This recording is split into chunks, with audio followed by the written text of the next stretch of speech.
Hey, Michelle, I knew that having Fester here on time 2 days in a row would be probably wishful thinking because, I'm the king of wishful thinking. Yeah, no sign of Fester. Hey, got a sign of $1,000. $1,000 coming up in, 30, 40 minutes, whenever the hell I decided to. I can do it right now. I can literally, because it's 6:01, it's the 6 o'clock hour, I can literally give away the $1,000 right now. But I'm not. I'm going to wait just a little bit longer, kind of prime the pump, juice up the audience a little bit. As the 6 o'clock hour wears on, more and more people, alarm clocks are going off, right? You know what? I wonder, what's interesting? Statistically speaking, Michelle, what do you think, like the number one time that alarm clocks go off for our listeners? So MJ Morning Show listeners, if you were to pick certain times, like 6 o'clock, 6:30, 7, 7:15. What do you think if we were to rank like the top 5 times that people's alarms go off? Oh, Festa, thanks for. Oh, dude, why are you wearing freaking blue blockers from like a 1997 commercial? These are my new driving glasses. What? These are the best. The best. Well, how about you drive with your driving glasses and get here on freaking time? How about that? I feel like we're running early today. Yes, we are. No, we are not. Yeah, what time is it? No, we're early. No, it is 6:02. Michelle, why are you feeding him? I didn't say we are running early. Michelle, I said it feels like we're running early. Yeah, he said it feels like it. Well, we're not. And then you said we are. We're not running early. Okay, is that what I said? What? Yes, It just feels like we're running a little early. It does feel like it. I didn't anticipate on being this late to the show. You look like a total clown show with these glasses on. Dude. Oh, no. These are the best things I ever bought. We are on time. You are late. All right. And they're too small for your wide, chubby face. I'm testing them out to see if I can find a pair for larger faces. I want to get like the wraparound ones. I was just talking about alarm clocks, man. Yeah. And $1,000 that we're giving away this hour. 4 times today. All right, first of all, why are you late? Why you were early yesterday by 30 seconds? Yay. Yeah. Well, I made sure that didn't happen twice. I was here ultra early today. We were here, I don't know, in the studio at 5:25. I mean, I came in yesterday and there was 33 seconds left on the morning show intro. Yeah. And those are 33 seconds I'll never get back. Oh, So I was like, you know what? All right. I'd rather be 33 seconds late than 3 seconds early. First of all, What? where did you get your yellow lensed blue blocker? Remember those things? Remember the commercials for the blue blockers? Wow, my vision's fantastic. And they're selling those glasses on TV on those old commercials. Yes. And they have the yellow lenses. Right. Look, those are blue blockers. They actually had like sunglass tint to them, but they had the yellow lens, which blocked out the blue light. Now, this is no sunglasses. These are just like regular glasses, just yellow lenses. All right. So I like them. I like them a lot. you look like a total dork. Who turned you on to these sunglasses, which are 4 sizes too small for your face? It's very difficult to find XXL glasses. Who turned you on to yellow lens glasses now all of a sudden in May of 2025? Self-discovery. Because I went to the sunglass rack, I tried a couple Hold on. What sunglass rack did you go to? I had at Walmart? Close. I had a prescription at Wawa, the high quality sunglasses they sell on a rotating rack at a convenience store or a truck stop? No, it wasn't that classy. No, I had a prescription that had to be filled at the Publix pharmacy. Okay. Right? And the guys they have I know that sometimes they have a revolving like magnifier rack, like readers, 1.25, 1.5, magnifying readers. Often right next to the reader rack. Don't say often. No, there's a T in the word for a reason. It's silent, often. No. Go ahead. Often. Okay, go ahead. There's a sunglass rack right near the reader rack. And I'm there. The prescription's going to take 5 minutes. I didn't have any shopping to do that. Oh, hang on a sec. What pharmacy did you go to where they fill your prescription in 5 minutes? 5-10 minutes. Come back. That's yeah, fine. yeah. It wasn't like You know what? instant. I find the Publix pharmacist very pleasant. Yeah, it wasn't like a vending machine pharmacy. But the guy's like, all right, give us 5-10 minutes. I'm like, all right, I'll be around. Conversely, I find some of the CVS pharmacists just nasty, mean son of a bitches. Yeah, I went to All right. CVS for years. Yeah. I mean, maybe decades, and they just lost me. All right, so go Anyway, ahead. that's not here nor there. So there's the rack, and I try on the glasses, and they have like the really skinny looking sunglasses. I tried them on, but that made my face look too fat. And then I tried on like the Blues Brother looking glasses, and Yeah, like Ray-Bans. yeah, Or, Yeah, but they weren't like Ray-Bans. They were like Yeah. J. All right, so what? So they had these So then they yellow lens glasses on the rack? Yes, they had this whole rack of yellow-eyed glasses. I was like, oh, what's this stuff? And you put them on in the supermarket, and then you look, and it was like, oh, my God, I can see phenomenally. Oh, my, what have I been missing? Instantly, my eyes relaxed, and it felt much better. I was like, wow, this is fantastic. Then I'm there. It's like when your pants, when you take them off, they're relaxed. Yeah. I'm in the store, and I'm like, this shouldn't feel this good to look through yellow lenses. And then I typed in benefits of yellow lenses. Right. Oh, my God. How have I not been doing this my whole life? And it's a unique, solid look. Are you going to wear these like during the show or just while driving? What's the story? I'm on the fence. On the fence. Because I don't know if I can look at you. I mean, I can't take you seriously with these tiny little spectacles on your face. I don't want you to think for a second. Andrew, do you have MJTV on Festa right now? Yeah. All right. I don't want you to think for a second that I'm here to be taken seriously. I like them. Thank you. They do look nice on you, Festa. Right? I mean, I'm Right. looking for a pair maybe a little bit bigger. Yeah. But still, I'm really excited about Blue it. blockers. Yeah, they're not blue blockers. They're like, All right. Before you Something like that. rudely walked in late and Apologies. disrupted my whole cadence, I said, it feels like we're running early. I was asking the question, Yes. alarm clocks, for like our listeners, if we were to rank the times, like number 1, number 2, number 3, what time alarm clocks go off for the bulk of our listeners. And, these days it's typically people's cell phones that are used as the alarm clock. What time? What do you think is number one? The phone alarm goes off to wake people up. What do you think the number one time is for our listeners? You think it's 6, 6:30, 6:45, 7? I think it's in the 6 o'clock hour. I would say 6:30 is the number one time. There's a ton of people up right now, but 6:30, and then I would think every half an hour increment after that, or maybe quarter hour increments. Right. 6:45, 7, I was just asking the question. We're just getting rolling. You're not going to want to miss a moment of today's show. Do you remember I played the purple dishwasher phone call? Yeah, a Dumas. Yeah, the Dumas. I don't play it for the early crowd. You know what? I'm going to do that next. And I mentioned that while looking for the purple dishwasher call, I stumbled across all of the old middle-of-the-night classified calls. And those are freaking hysterical.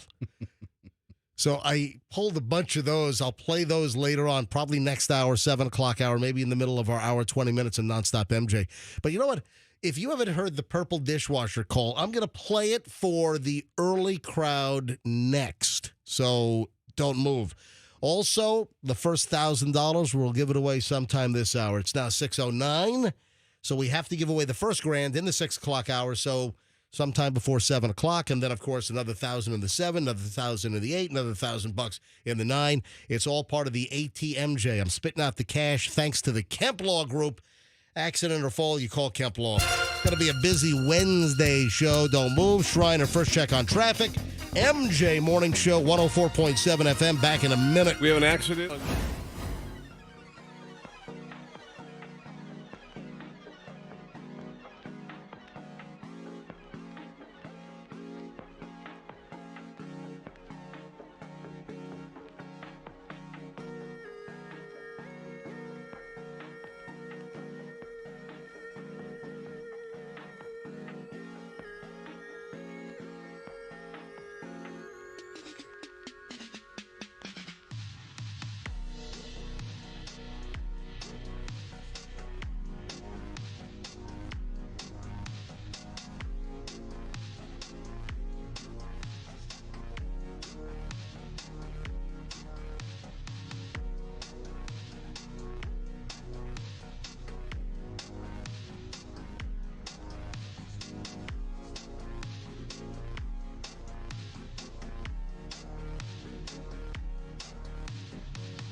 18 at the MJ Morning Show. MJ, Fester, Michelle. $1,000 on the way in minutes. The first grand with the ATMJ is on the way. I mentioned that I was going to replay the purple dishwasher call. I'll do that in just a bit. For the early crowd, just when I think about it, I just laugh. It's just fun. I ain't got no purple dishwasher. Just funny, hysterical, at least in my book. All right, so Fester, you sent me an item and you captioned in your email. You sent me a link to a story, and you're like, "Greatest invention of all time." So you're excited about? I guess people do this, and now a major beverage manufacturer is ripping off the trend, and now they're going to sell this combination? You know, I think these companies are finding out where their products are going viral and knowing that for a short period of time, there's a burst of sales to be had in that space. Well, like the Arnold Palmer, that was just like an invention. Did Arnold Palmer really invent that, where you mix the lemonade with the iced tea? I don't know if he invented it as much as it was attributed to him through golf course lore. All right, whatever. Anyway, so the latest now, I guess people have been mixing Sprite and iced tea. Sprite and tea bags. Okay, Sprite you and steep the tea in the Sprite. Yeah. Okay. Mm-hmm. All right, thank you for setting me straight on that. And now the Coca-Cola company is going to actually produce and sell a Sprite plus tea beverage, and this whole gimmick originated with just like online social media? Yeah. I've seen a bunch of little online videos of, okay, so I'm going to show you how to make the best iced tea ever. And they steep the bag in the Sprite. Hold on, they really talk like that? Yes, all influencers. Oh, you do. know what? You know what drives me nuts? Oh my God! Hold on. Hey, Michelle, remind me what drives me freaking nuts. All right, online, the reels when I scroll or whatever pops up in my feed. Some of these food influencers, my God, I want to pull my freaking cochleas out. In my inner ear. All right, Michelle, remind me to do that. All right, so let's go to now Sprite plus tea. Yeah, so they're tea bag and Sprite is what you're saying? essentially, yeah. That's exactly what they're doing. I mean, that is the literal definition of what they're doing. Okay. You're exactly right. There's no words you could have used that would have more accurately described what the folks at Sprite All are right. doing right now. Sprite's All right. getting tea bagged. Yes, All right, that's so exactly correct. the Coca-Cola Company on Monday debuted its newest flavor, Sprite plus tea. I mean, you got to figure me. They make a canned tea somewhere in the Coca-Cola lineup. I mean, Right. is this real tea or is this Yeah. like the canned tea, like the brisk tea? That's not real tea. You know, that's not tea. Yeah. Well, listen, the major beverage companies, they've seen a lot of attrition. They've seen a lot of major staples kind of fall off in sales, so they've had to try to keep up and introduce, new brands. Like some of the soda manufacturers were buying juices and just different Energy drinks Yeah, or exactly. or Gatorade type things. The energy drink market has exploded over the last decade or so. So all the major beverage manufacturers, they're looking for the latest, greatest. But is this really? This is kind of niche, isn't it? By the way, I say niche. I don't say niche. Niche. Yeah, I'm a niche guy. Niche. All right, go ahead. I think it's a niche to boost sales for maybe 1 or 2 quarters a little bit. I mean, if sales go up 3% on Sprite, that's a lot of money nationwide. Yeah, so the Coca-Cola Company debuted Sprite plus tea across retail channels in the U.S. and Canada. The beverage, which combines the Sprite formula with the classically refreshing flavor of tea, was reportedly born out of an idea that began trending on social media where Sprite drinkers would steep tea in their sodas. So they would teabag their Sprites. Yes, right. Sprites are getting teabagged all across the nation, all across the world. But this is also the kind of thing where I may not teabag. I'm going to spite my Sprite and I'm going to teabag it. I mean, maybe Okay. it's not spiting Sprite. Maybe the Sprite's all for it. All right, so you're all excited about that. Have you tried it? I haven't. This is the kind of Hold thing on, I thought you. I'm aware of You're it. okay, but you haven't even tried it. No, but listen, I don't try a lot of online trends. All right. However, if it's already prepackaged for me, like, hey, I'll give this a shot. Right. I'll buy a 2-liter of it. Or I'll buy Michelle, a what did I 12-pack. tell you to remind me? Something that makes you mad. Oh my God, yeah, the influencers, and I get some local and national or wherever.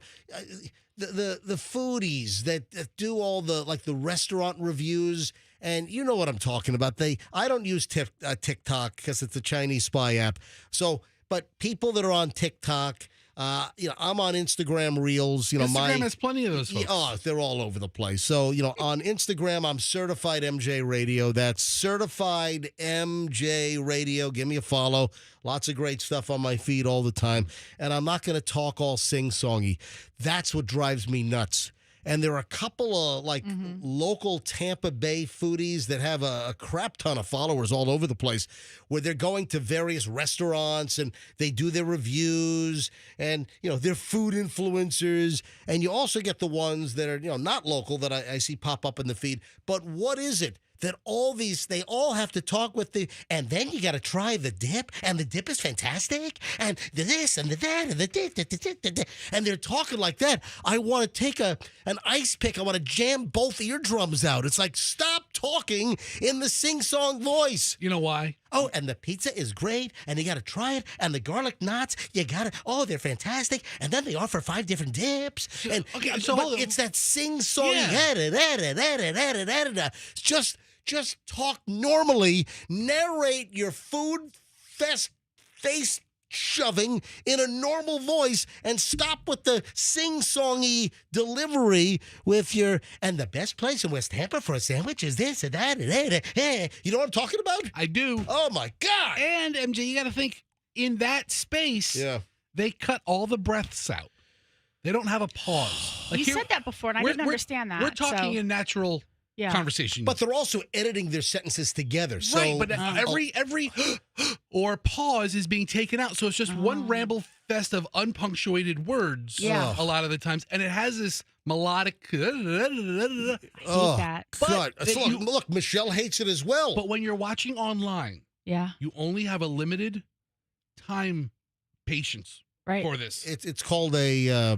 It's called a limited time patience. No, it's come up with a better term than mine. It's not called limited attention span. Attention span is what it's not called. You couldn't even come up with that one. It's not even attention. Well, I guess attention span for that. A limited time. They've got to drop so much information on you in the first 3 seconds. I'll tell you what. For the first 3 seconds of hearing that sing song, I skip it. God, I'm trying. If you're going to talk to me like that, I am not listening. And when you know what the thing is it's interesting because our kids don't talk like that, but they watch this all day long. Oh, man. I mean, Chloe's into the food, right? So she's watching it all day long, and you wonder, like, it's getting in her brain, but she does not talk like that. Yeah, but she's not making video posts either. No. All right, so I'm on my Instagram right now. Yes. And I'm trying to find an example. There's this one local food influencer. We can search for that person. Yeah, and do you need me to show you how to do that? No, I'm scrolling right now. I'm trying to find this person, and they show up at all kinds of local Tampa Bay area restaurants. And it's a woman, and she appears to be in like in her mid to late 20s, but the delivery is like, and you got to try this sandwich, and it's fine, it's fantastic, and this and that. But you also have to understand, in this space, there's no training. That's the other thing I don't understand. It's somebody. I'm going to make food videos, and you just walk out there. Hey, today I'm at the Circle K, and I'm going to try all 13 different flavors of Coca-Cola that they have. Oh, this one's really good. This one wasn't my favorite, but this one was. Look at the 2 different kinds of ice. That's what they're talking. Right. They won't take a breath. It's like just stop and breathe. They don't. They edit it out because you want to give them as much information in the 30 seconds that they're going to watch you. And I can't find it, but it's out there everywhere. I know, Michelle. Why don't you teach me how to search for it? Because I want to find. I want to find a couple of these local food influencers on Instagram Reels where they're just doing the sing-songy deal. All right, before I run out of time, I want to play the purple dishwasher. And then we got $1,000 to give away. We got morons in the news in the next segment. And then we got $1,000 to give away. The first grand of the day with the ATMJ, thanks to the Kemp Law Group. So, what prompted me to do purple dishwasher? Why did I mention it earlier? You mentioned a week and a half ago that you're in the market for a dishwasher. No, but why do I want to play it again today? What was the prompt on why I wanted to play it for the early? You just said it. Oh, you literally just blurted it out. That I wanted to play it for the early crowd. All right, I couldn't remember if there was a cause and effect. Nope. All right, so the purple dishwasher. Our dishwasher of 20 years has died, all right? So we need a new dishwasher. And we talked about this, and we were discussing that we're probably going to get a Bosch. Michelle's done a lot of dishwasher research, and we're replacing an Asco, and the Asco was fantastic, but we were told that the Ascos now are not quite as good as the Ascos that we had. I mean, after repeated use, the Asco just gets blown out. All right, so the things break. I mean, you for 20 years, you were really rough on the Asco. Now we're really told. rough. Now we're told that Bosch makes a great dishwasher, and then a listener sent me an email. Hey, you ought to dig out that old crank call where you called the woman about the purple dishwasher. All right. Well, I fell into that. I call this woman. We were doing these early morning phone calls. We called her because her name was Dumas. We're doing these early morning phone calls with people named Dumas because it was a TV commercial for A&W Root Beer where the boss's name was Dumas, but the guy doing a job interview kept calling him Dumbass, Mr. Dumbass. So we looked up Dumas's in the in the directory, the online white pages at the time, and we were calling Dumas's. And then so I called this Dumas residence, and it turns out that she was expecting a delivery for a dishwasher, and I just ran from there. Yes, is this the Dumbass residence? Yes, it is. Hi there. I need to schedule the delivery, please. What kind of delivery? Oh, about the dishwasher? Yes. Oh, you called me kind of early. Yeah, I know we're. Oh, yeah, it's real early, but we get our schedules going early. Now, is this Mrs. Dumbass or Miss? Yes, it's Mrs. Dumas. Dumbass? Yes. All right. Well, 1966. right. Yeah, I got that. Now, Mrs. Dumbass, when did you order this dishwasher? When did I order? Yeah. I don't know now. You don't woke me up. I don't know, but I'm it's sorry. about a week. All right, Mrs. Dumbass. All right. We'll call you back when you wake up. I'm woke. All right, and this is Mrs. Dumbass. Yes. All right, well, Mrs. Dumbass, hang on a sec. Let me talk to my delivery man, okay? Okay. Hang on. 7 o'clock. My goodness. Mrs. Dumbass? Yes. All righty. What time would you like us to deliver that dishwasher? And when today? Well, you tell me when. Well, the lady called and said you were coming in the first of the month. Oh, no, but you can come anytime. I was going to try and drop it off a little early for you. Well, you gonna come today? Yeah, if you want. Okay. All right, now you got the purple one, right? The special order. What you mean, purple one? I got a special order purple dishwasher. No purple dishwasher. I got a white dishwasher with a chrome front. No, I got purple. Mrs. Dumbass gets a purple dishwasher. No, you got that wrong. I'm getting that. No, it's stainless steel. A drawer. It's a drawer dishwasher. But this is Mrs. Dumbass, right? Dumas. Yeah, Dumbass. Yeah, but I ain't got no purple dishwasher. All right, let me get back to you on this. Yeah, you do that. Bye. She drops the bleep, at the very that's the dumbass purple dishwasher. She's call. still waiting for her purple dishwasher. Oh man, I wonder if she's still alive. It was a while back that I recorded that thing. All right, 6:32. Oh, and you know what I'm gonna do later on? Oh, I know what I mentioned. I know what also helped prop this. So when we played the dumbass call, there was another one with the another dumbass lady with the sofa. And I'm not going to play that one. But I mentioned that we ought to also dig up the old middle of the night classified calls. And we are. We dug them up. We're going to play some of the middle of the night classifieds. And that'll happen next hour, 7 o'clock hour. And man, I forgot how funny these were. This is where we were calling people on the West Coast at like 3 and 4 o'clock in the morning after going through classified ads. And we called the middle of the night classified. So people are advertising, in the old newspapers. And of course, then, with the internet coming in, the mid 90s or so, then the classified started popping up online as well as in the printed newspaper. So we were calling classified ads for crap that people were selling. Yeah.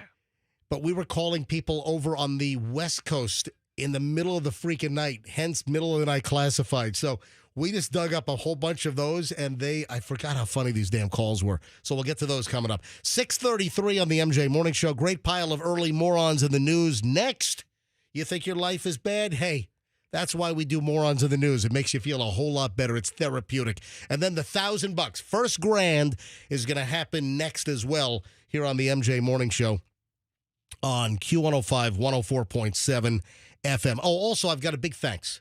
I've got a big thanks for Tampa Bay area listeners. I'll deliver that also in minutes. Let me tell you about my friends at Westfall Roofing. This is the company you want to fix your roof. Leaks, or maybe just time for a new roof. Fact. Roofing fact. Roofs here in Florida last an average of 15 to 20 years. Hey, you might get less, you might get a little more.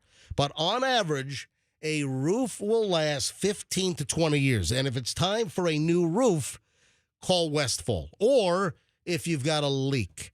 We had the bad hurricanes last fall. And listen, there's maybe some residual roof damage that, wasn't fixed. And maybe with the rainy season hitting here, if you notice any roof leaks, call Westfall. So new roof or any kind of roofing work, repairs, you want to call Westfall. Who do I use at my house? I use Westfall Roofing, and so should you. Since 1989, family-run company. They always get great reviews from folks. WestfallRoofing.com. Any roofing issue, Westfall fallroofing.com. Tell them MJ sent you. Let's talk about Stacy Kemp and the Kemp Law Group. Accident or fall, you call Kemp Law. Of course, they're sponsoring our ATMJ. Fester, anything new with the accident situation other than the estimate to fix your wife's rear-ended Tesla Model Y went from $4,800 to nearly $7,000? Yeah, this is the weeds of something like this. Yeah, this is the stuff that I don't know anything about. Right. This is the stuff I couldn't handle. Yeah, and we have a whole team. Dude, you could barely handle showing up to work every day, let alone managing an accident scene. All good points. Yeah, all good points. But that's why we have the team there at Kemp Law who are taking care of everything and contacting the insurance companies and working with them and through them to bring a resolution to all of this. Right. So you think you're going to end up in court? Or you think they're going to settle this thing? What do you think? I mean, I think I'm going to end up in court. I think it's going to go. I'm taking this to the Supreme Court. I told Stacey we're taking this to the highest court in the land. I think it's going to settle. Folks, if you're in a car wreck or if you have a slip and fall, you call Kemp Law. Accident or fall, you call Kemp Law and tell them the MJ Morning Show sent you. Traffic's on 636. Morons of the News, $1,000. And a thank you. All next.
Why is it not working? I'm pushing the button.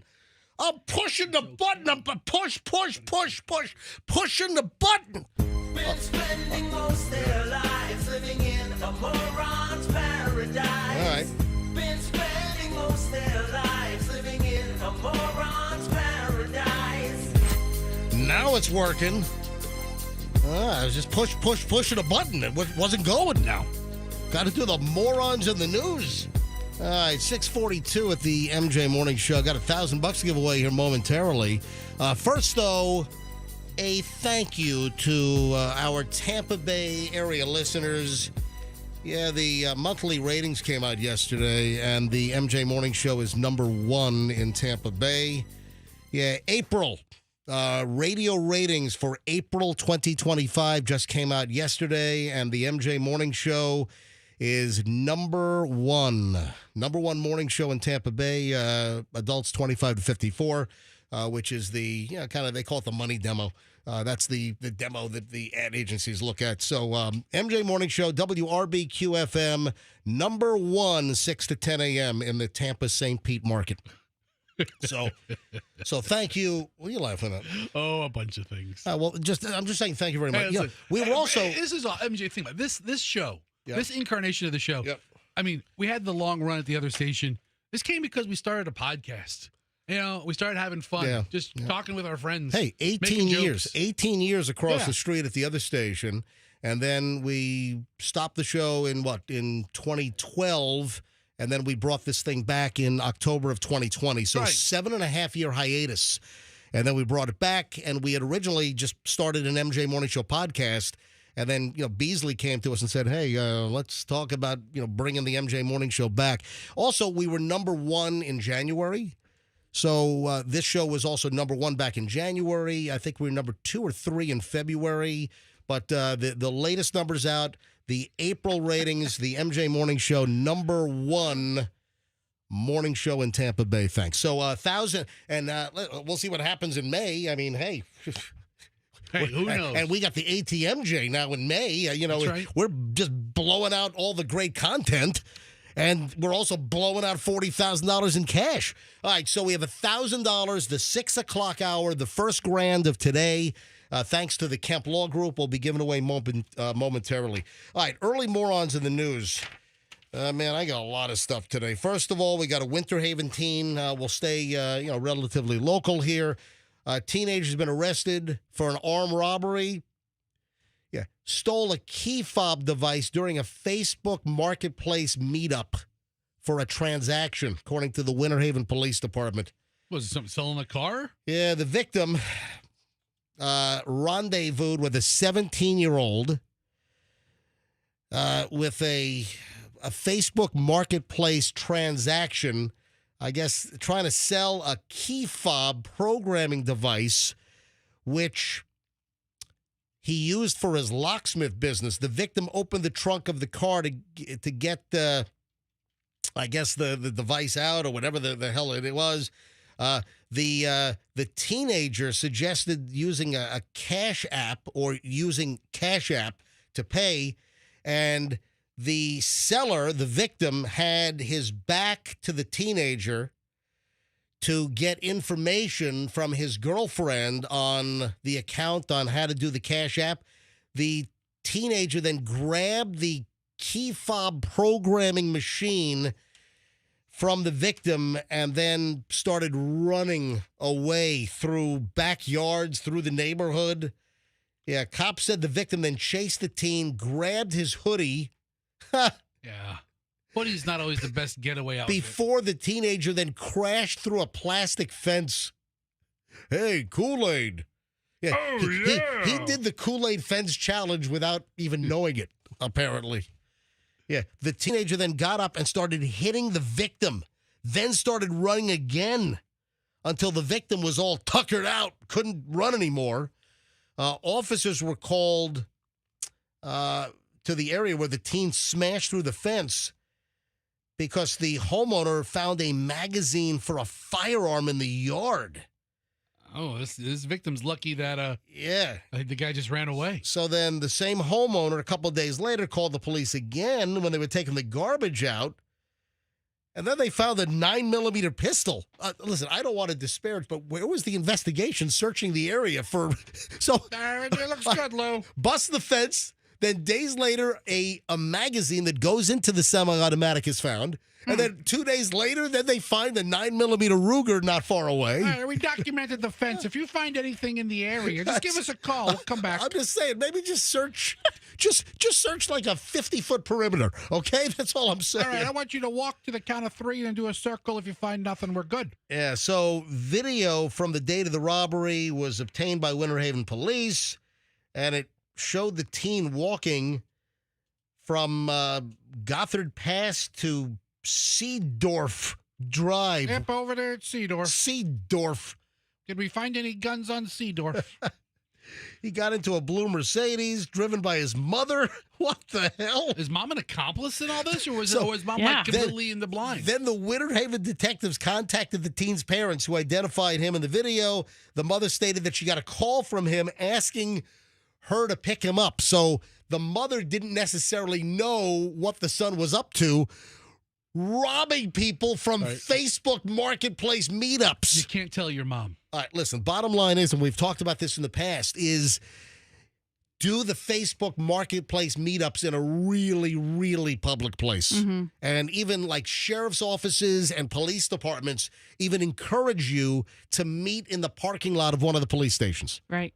Or one of the, the sub offices, or, whatever, the substations or whatever. And some police departments and sheriff's offices, they even have signs in the parking lot. This is the designated, online transaction area. But you know what? There are still jackwagons out there that will hold somebody up or rip them off in a police department parking lot. But then it's all under surveillance, Yeah, and it's a pretty easy case for us there. When you bust through fences and drop magazines and guns, it's very difficult for us police. Anyway, thank you, Lou. You're welcome. They took the teen into custody, and he's been charged with robbery with a firearm, dealing in stolen property. And, So this is a device that just... I think it duplicates key fobs. That's a big problem. How are cars getting stolen these days? Yeah. There's technology where they can, read the signal that the car needs and then, duplicate what the key fob can do to steal a car. I mean, that's... Why would anybody but a locksmith or maybe a car dealership need one of these? That is a very good question. Yeah. Very, very, very fair question. I'm sure the police are not looking into that. You know what also is a very fair question? What? When can you rob MJ of $1,000 from the ATMJ? I'm just sitting here at the ATM. I'm just trying to get some cash out, and I get robbed. $1,000. But this is totally legal, though. So if you'd like the $1,000 right now, let's go. Andrew, what number? I'm going to let Andrew pick the first one. Andrew, what number caller would you like for today's ATMJ 6 o'clock winner? 33. Okay, caller 33 right now. 800-990-1047. If you're the 33rd caller and you know the winner from the 9 o'clock hour, yesterday's first name, then you win the next $1,000. That's the way the contest works. ATMJ, you always have to be the right caller and then know the previous winner's first name. If you're saying right now, I don't know, well, listen and see who wins now, and then you can call next hour because then you'll know the name for the 7 o'clock winner. Yeah. All right, simple as that. All right, caller 33, 800-990-1047. 800-990-1047. Yeah, why are you screaming? Andrew. I wanted to ask you. You were just aching to tell me I picked too low a number, weren't you? No, but no. answer the calls. 25 is too low a number. 33 is on the cusp. Dude, it's okay. It's a cusp low caller number. 33 right now for the first $1,000 today. And I don't want you to think, Andrew, you got one over on MJ because your ass is going to pay next hour. It's going to be like 490. Sucker. Yeah, next hour. That's what you get. I've never gone higher than 105. Maybe I should. No. All right, caller 33, 800-990-1047. We'll take caller 33 live in just a matter of moments here on the MJ Morning Show.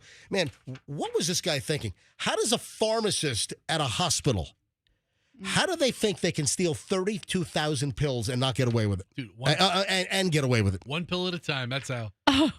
How the hell?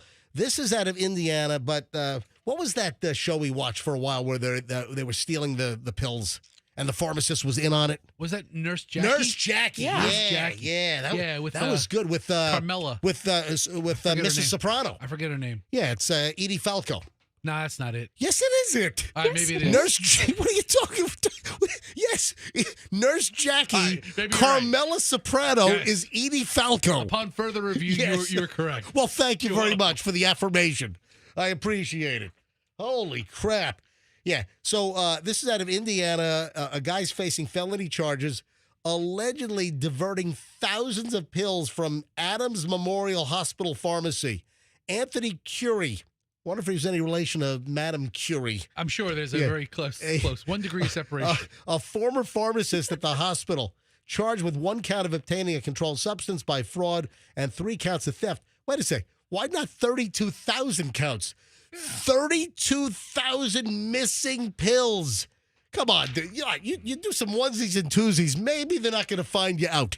But 32,000 pills? Was he reselling them? Holy crap. No, I think he was taking them. Oh, yeah, listen. That's a big addiction. Yeah. Wow, that is absolutely nuts. Nope, I don't want any dinner. I'm just going to have this big bowl of pills. Yeah, he was ripping off, diverting pills for about 2 years. Hey, good spot checks over there. Good accounting over there. 32,000 pills. Wow. Yeah, he stole oxycodone, Percocet. Man, he was going for the good stuff. Then Oh, after a my while, God. he doesn't get caught. He starts to get Yeah. emboldened. You know, I'm thinking that maybe they need an audit Yeah. a little more often than every 2 years. 32,000 pills. Let me grab line 4 here and say good morning. Good morning. Who's this on my phone? Good morning. This is Jim. Jim. Where are you calling from, Jim? Big old St. Petersburg, Florida. Big old St. Petersburg, Florida. Jim, why are you calling the MJ Morning Show right now?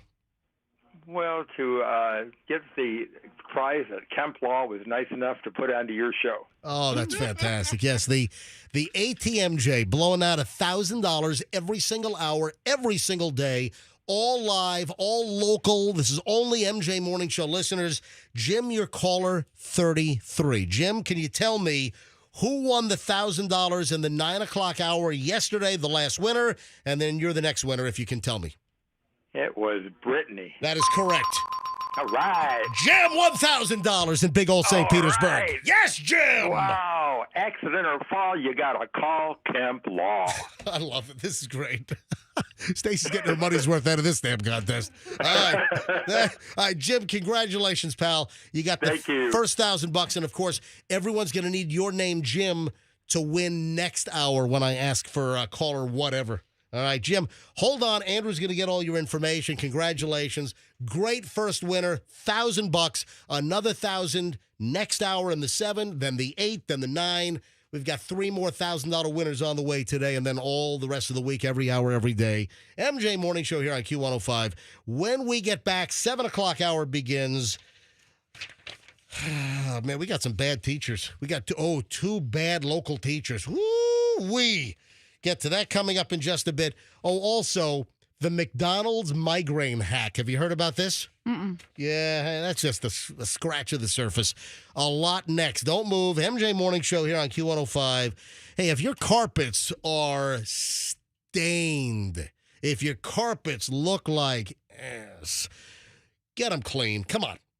Just don't live in filth and muck and squalor. Get the stains out. Get your carpets looking great with my friends at Zero Res. Why Zero Res? It's about the process, folks. They use ZR water. It's a patented process. They use an electrolyzed water to get the stains out.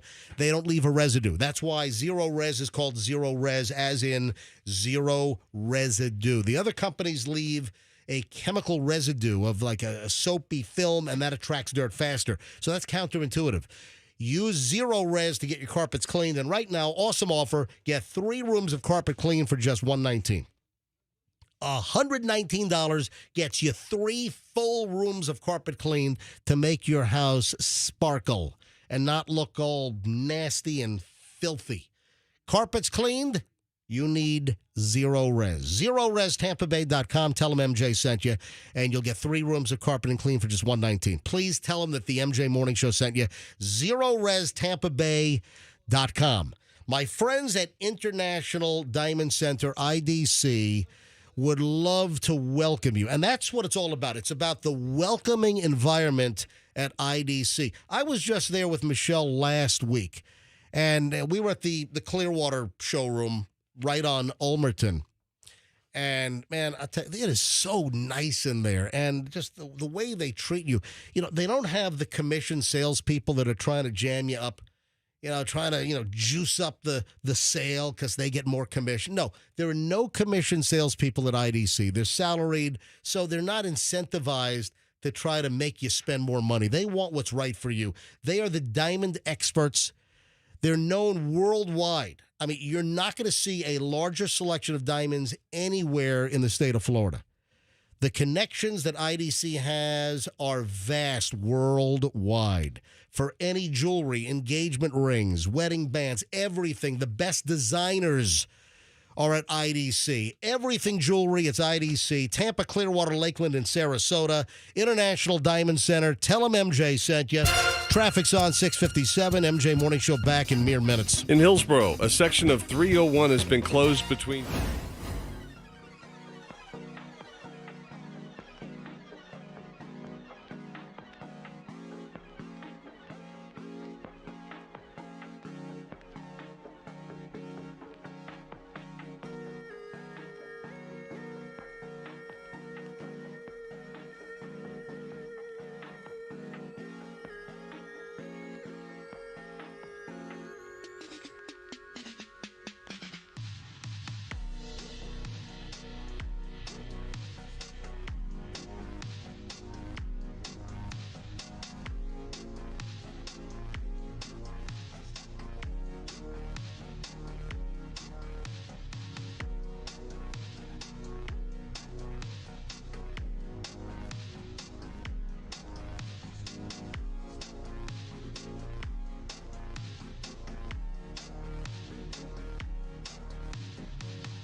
MJ Morning Show. Welcome back. It is the 7 o'clock hour. That means another $1,000 is teed up and ready to roll with the ATMJ. Stand by, spitting out the money. $1,000 every hour, every day, thanks to the Kemp Law Group. So I don't know if anyone's heard of this hack or if this is just an item that I stumbled across that no one's heard of, but the way that this is presented is that apparently people are aware of this. A McDonald's hack for migraines. And so if you have a migraine, you rush to McDonald's and you do this. Okay, I thought I heard something like this once before, maybe for a hangover. Well, that was Taco Bell, probably. No, it was like, it was McDonald's. You get a large. Is it you get a large McDonald's Coke? Yeah, well, hold on a minute. It's a combination of things, but Coke is part of the equation. Because McDonald's Coke is so. I think McDonald's has the best dispenser Coke. Well, we've already been through this. Yeah, I know, but McDonald's, for whatever reason. What was the explanation? We had a Coke guy call us up. The water was double filtered. Yeah, there was something with this. There might be a hair more syrup in it to make it a skosh sweeter. No. We had a service guy that services the Coke machines at McDonald's, and he called us up like a year ago. But that's a known thing. Like, Michelle, you've always sworn by a fountain Coke at McDonald's. Oh, absolutely. And you think that a fountain Coke at McDonald's is better than a fountain Coke at other places? Generally speaking, right. Yes. All right, so here's the deal. And I don't know if this is widespread and well-known, but I stumbled across an item that people are swearing by the McDonald's migraine hack, that if you suffer from migraines, and I'm fortunate enough, I've never been a migraine sufferer. I'm a very rare headache sufferer. Yeah. So, Michelle, when I ask you, oh, man, do you have a Aleve or a naproxen or, how often do I ask you for a painkiller for a headache? Maybe 2 times a year. It's I think that might be a lot. Yeah. And because that's it. You'll ask me for it, and then you'll even say, maybe I won't take it. And you'll put it in your pocket. You'll think about it even. Even if you ask me for it and I give it to you, there's still a 50-50 chance you'll even take it. Yeah, I just don't get headaches. But I realize that there are people listening that do. I know that there are people that suffer from migraines, and I feel terrible for you. My cousin Kelly, she's a big migraine sufferer. Yeah. And they opened the McDonald's right down the road from her, and she's like, ba-da-ba-ba-ba. Well, for my cousin Kelly, she can't eat chocolate or chicken. Oh, that's right. I forgot. Yeah. Yeah. My cousin Kelly, she's allergic to chocolate and chicken. And What about chiclets? What about all the other CH food? What about churros? All right, really? You're making fun of my cousin Kelly's migraine problem? Your cousin happens to be allergic to all CH foods? I didn't say that. My cousin's allergic to chocolate and chicken. What about churros? What about a chicken chalupa? How about chimichangas? How about chimichangas? Right. How about cheeseburgers? I'm getting there. Oh, no, I don't want to get into the cheeseburger discussion. We sounded like freaking nutcases yesterday. Yeah. Yeah. It was this segment. We were talking about the cheeseburger issue at my house the night before, and we sounded like we were off our freaking rockers. Anyway, back over to the hack. And we ought to take calls on this. Hey, wait, can I do a shout out? It's that time of day. Yes. It's a 7-minute window here. Danny Goldstein, hello. Certified MJ Morning Show listener from years and years and years and years ago. Danny Goldstein from the Hillsborough County State Attorney's Office. Yes. All right, so for everybody who doesn't know, a portion of this show has been Chloe texting mom to shout out one of her friends or coworkers or people. Can I get back to the migraines, please? Go back to the migraines. I'm getting a migraine listening. I know, and I do it just for you, Fester. And I want to go to phones on this. I want to ask, are there any listeners that have tried this? If you are a migraine sufferer, this is what you're supposed to do. You're supposed to go to McDonald's, get a large Coke, and a large order of fries. And apparently that combo will relieve you of your migraine. Yeah. Do you know about this? Have you done this? Does it work? Everything your body needs to, I don't know.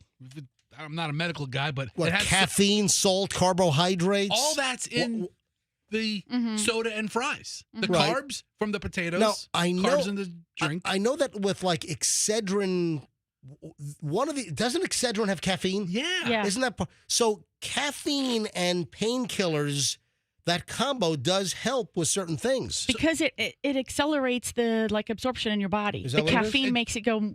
So what do you does say, faster? salt. Salt when you consume salt, your cells hold more water, and the headache is coming from maybe a lack of hydration in your brain. I saw online one time somebody said put a spoonful of salt in drink salted water for a headache, and I had my old lady try it, and because she said stop calling Allison your old lady. Yeah. That is the worst. She's my old lady. What are you, a biker? That is the worst term in the world. Yeah, what are you in Sons of Anarchy or something? I hate that term, my old lady. So anyway, God. Your All right, sweet, fine. your So- sweet wife. My Gumar comes up and she's like, hey, I have a headache. I'm Whatever. like, drink some salted water, and she did, and she's like, hey, it felt better. I'm like, Really? there you go, old lady. All right, has anyone tried this? Has anyone tried the McDonald's migraine hack? Got a migraine, go get a large Coke and a large order of fries and watch your migraine melt away. Have you tried this? 800-990-1047. Does it work? 800-990-1047. Let me grab line 2. Man, I want to try this today just because I haven't been to McDonald's in a while. All right, let me grab Lisa in Largo. Lisa, hi, you're on the MJ Morning Show. Can you attest to this combo? Hey, good morning. Yes, I can. I did this just Saturday because I heard about this. And I have migraines, usually from hormones or blood sugar.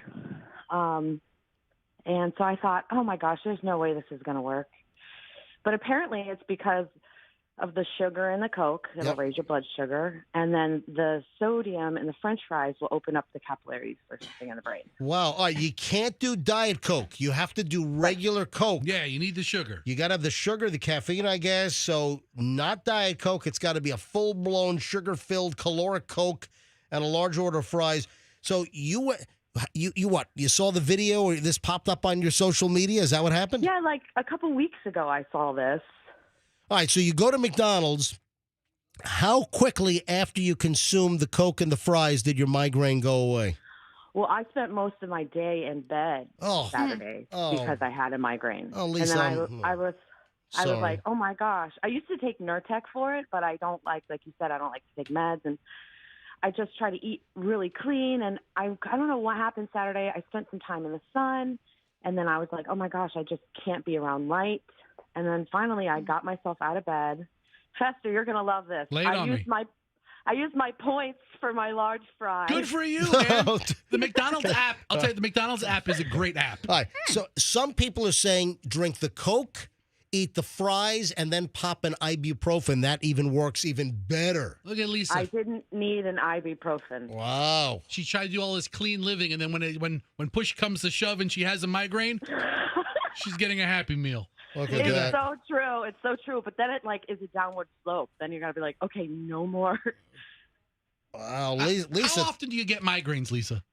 Oh man, it's usually around my cycle, so it's hormonal. I know that. Gotcha. Well, Lisa, thank you for checking in. And, right. Hey, look at this. Hey, affirmation to the rumor. Affirmation to the viral hack that's floating around. And it sounds like I'm an everyday listener. I love you guys. Sounds like McDonald's has earned a once a month customer. Lisa. Lisa, thank you for listening. Thank you for the kind words, and I hope your migraines disappear. Thank you. Bye. Have a great day. Look at that. I mean, right off the bat. Yeah, Andrew's got some others that he's screening in there, but I think I'm going to move on. Okay, before you move on, I got to do another shout out. No more shout outs. Pam Dotto, thank you for listening, Pam Dotto, another favorite of ours in that office over there that's doing a fantastic job. You can't do this. You can't do this. If you need help filing a report, Michelle, just getting a case prosecuted, Michelle, give Pam a call. Michelle, that's not how it goes. Michelle, go back to watching your eagles that My are about birds? to fly. I'm sorry, I had to do that because, All right. What's the latest on the birds? Why aren't these eagles out in Big Bear that hundreds and hundreds of thousands of people are watching? Why haven't the eagles left the nest yet? It's a big window, 10 weeks to 14 weeks old. That's when it's going to happen. They just turned 10 weeks last week. Okay, so that's this right. is the, That's right. and it's dark right now out there, so they're not going to do it in the dark, I don't think. All right, yeah. So There's 12,000 people watching. It's 12,000 people are watching. It's We've got 12 people watching MJTV right now. No kidding. And I've got, how many people are watching? 12,000 people are watching birds in the dark that you cannot even see. 12,122 people are watching this family of eagles sleep. Yeah. Looks like one of them's awake. This is out in Big Bear Valley, out in California, and there's a webcam set up on this eagle's nest, and people have been watching it from the eggs being laid. Mm-hmm. And now they're like, they're big babies, and we're waiting for them to fly out of the nest. We talked about this yesterday at the end of the show. Yeah. So anybody wants to check it out, just type in Big Bear Eagle Cam on YouTube, and it'll come up. But Fester, you were explaining to me, and I didn't know this, that this, the parents, the birds, they don't migrate. And so that's what makes this nest so unique, is that they have been living in this nest continuously instead of migrating, I don't know where, because it's in California. The mom and dad, this is their home. Yeah. The two parental eagles. Yeah. They're always based out here, and they're around 12 months out of the year. Yeah. And they just happen to have a family now, and that's why there's all this added interest. We've got some bad teachers. A couple of items here. What the hell? We got the Kratom teacher. We've got the what's going on? What's going on in Hernando County? We've got new details coming out. We have a Hernando County middle school teacher who has been arrested, and now I guess they're moving towards deportation of this guy.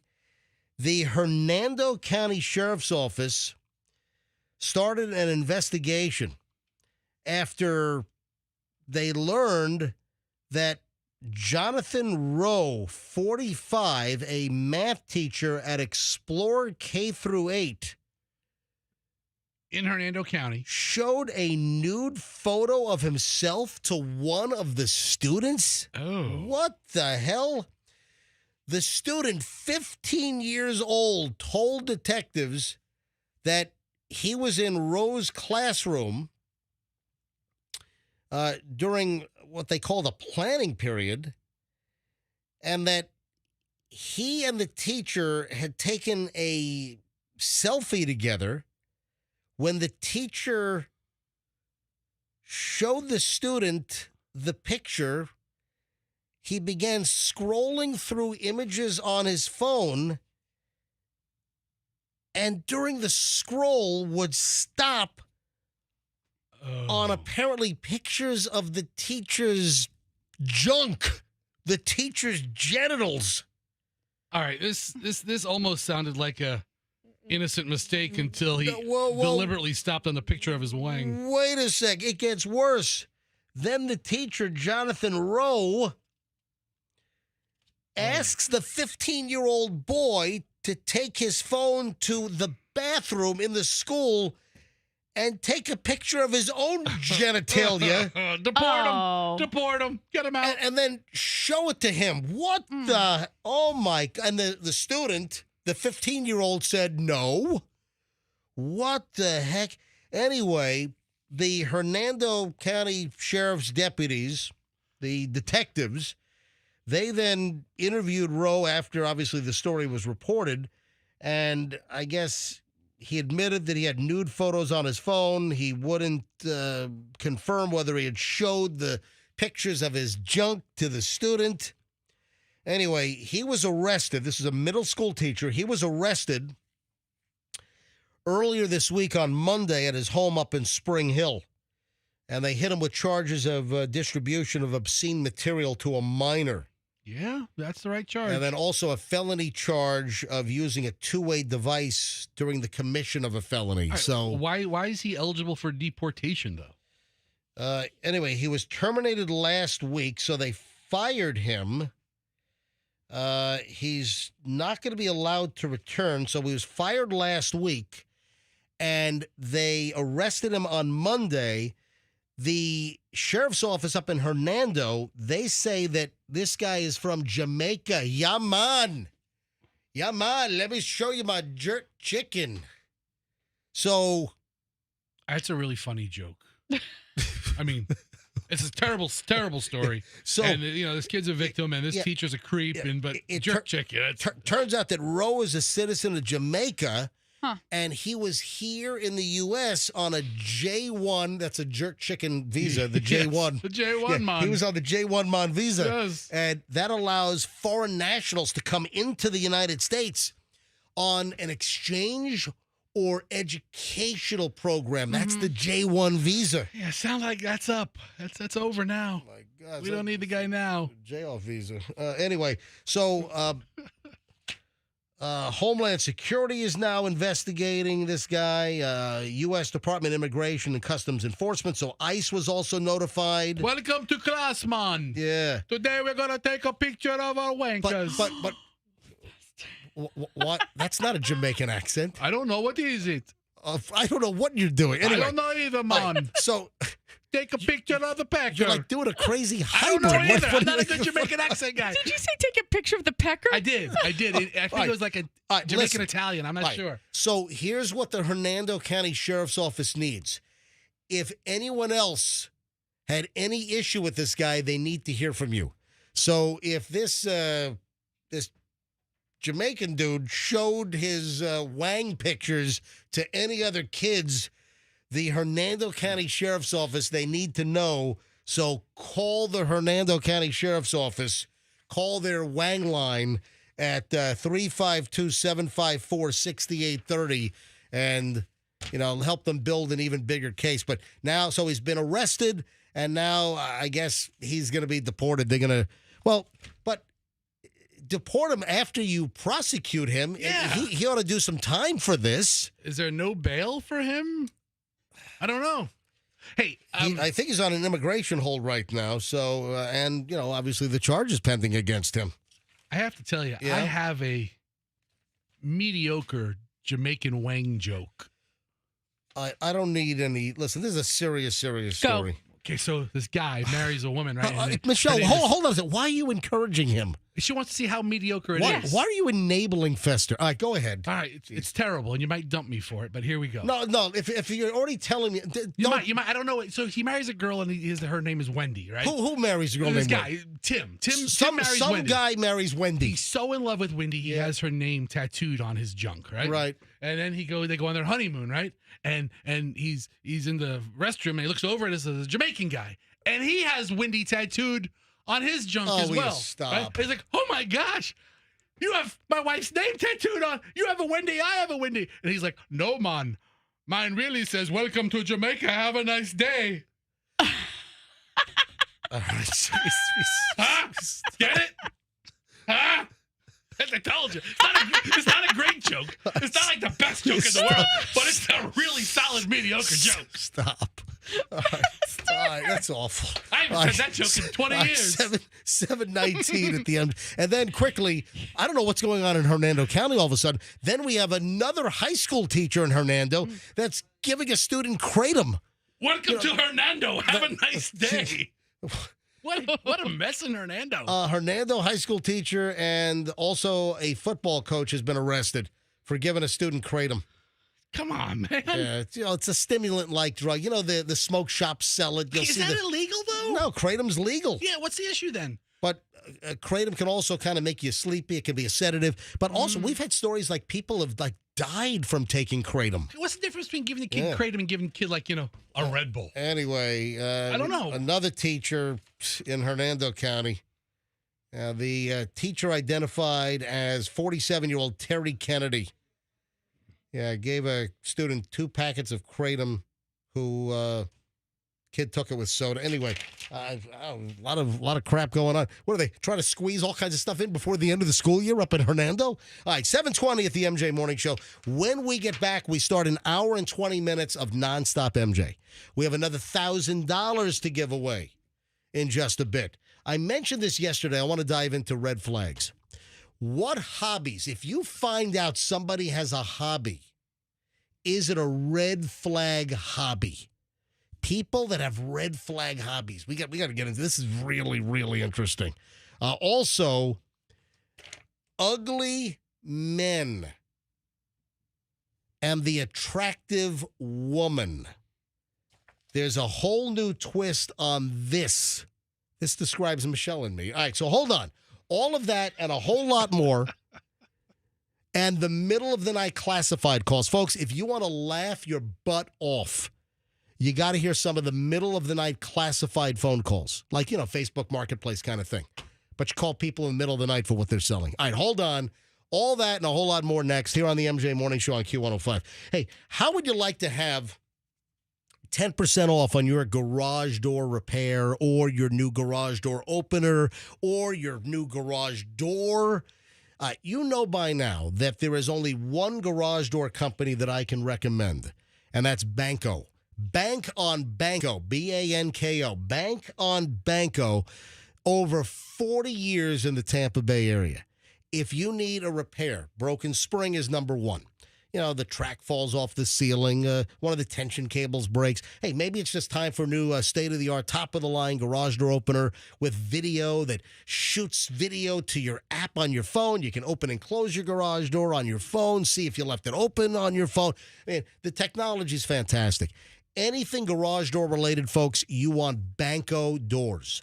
BancoDoors.com. They're the best garage door company in the Tampa Bay area, bar none, hands down. The only ones that touch the stuff at my house is Banco. Mention me, MJ, and Banco will give you 10% off. BancoDoors.com. Tell them MJ sent you. Making a move? Make the right move. And hit up my friends at twocollegebrothers.com. We've had tons of listeners, obviously, use Two College Brothers, but I've also had a ton of friends and acquaintances use Two College Brothers as well. And there's a theme. People love them. If you look at their reviews online, there's a reason why a moving company has over 1,100 five-star reviews. That's unheard of. In the moving business, those kinds of numbers regarding five-star reviews, I mean, it's unheard of. So how do you get reviews like that? Well, you do a good job at a great price. I mean, that's it. That's the formula. Give people a great price for their move and do a great job. Isn't that what you want, folks? Of course. Making a move, you want twocollegebrothers.com. Mention me, MJ, to them. They'll give you free moving boxes. Twocollegebrothers.com, the smartest move you'll ever make. 1 hour, 20 minutes, nonstop MJ, and $1,000 could be yours next. In Hillsborough, we have an accident on Mango Road.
Hello.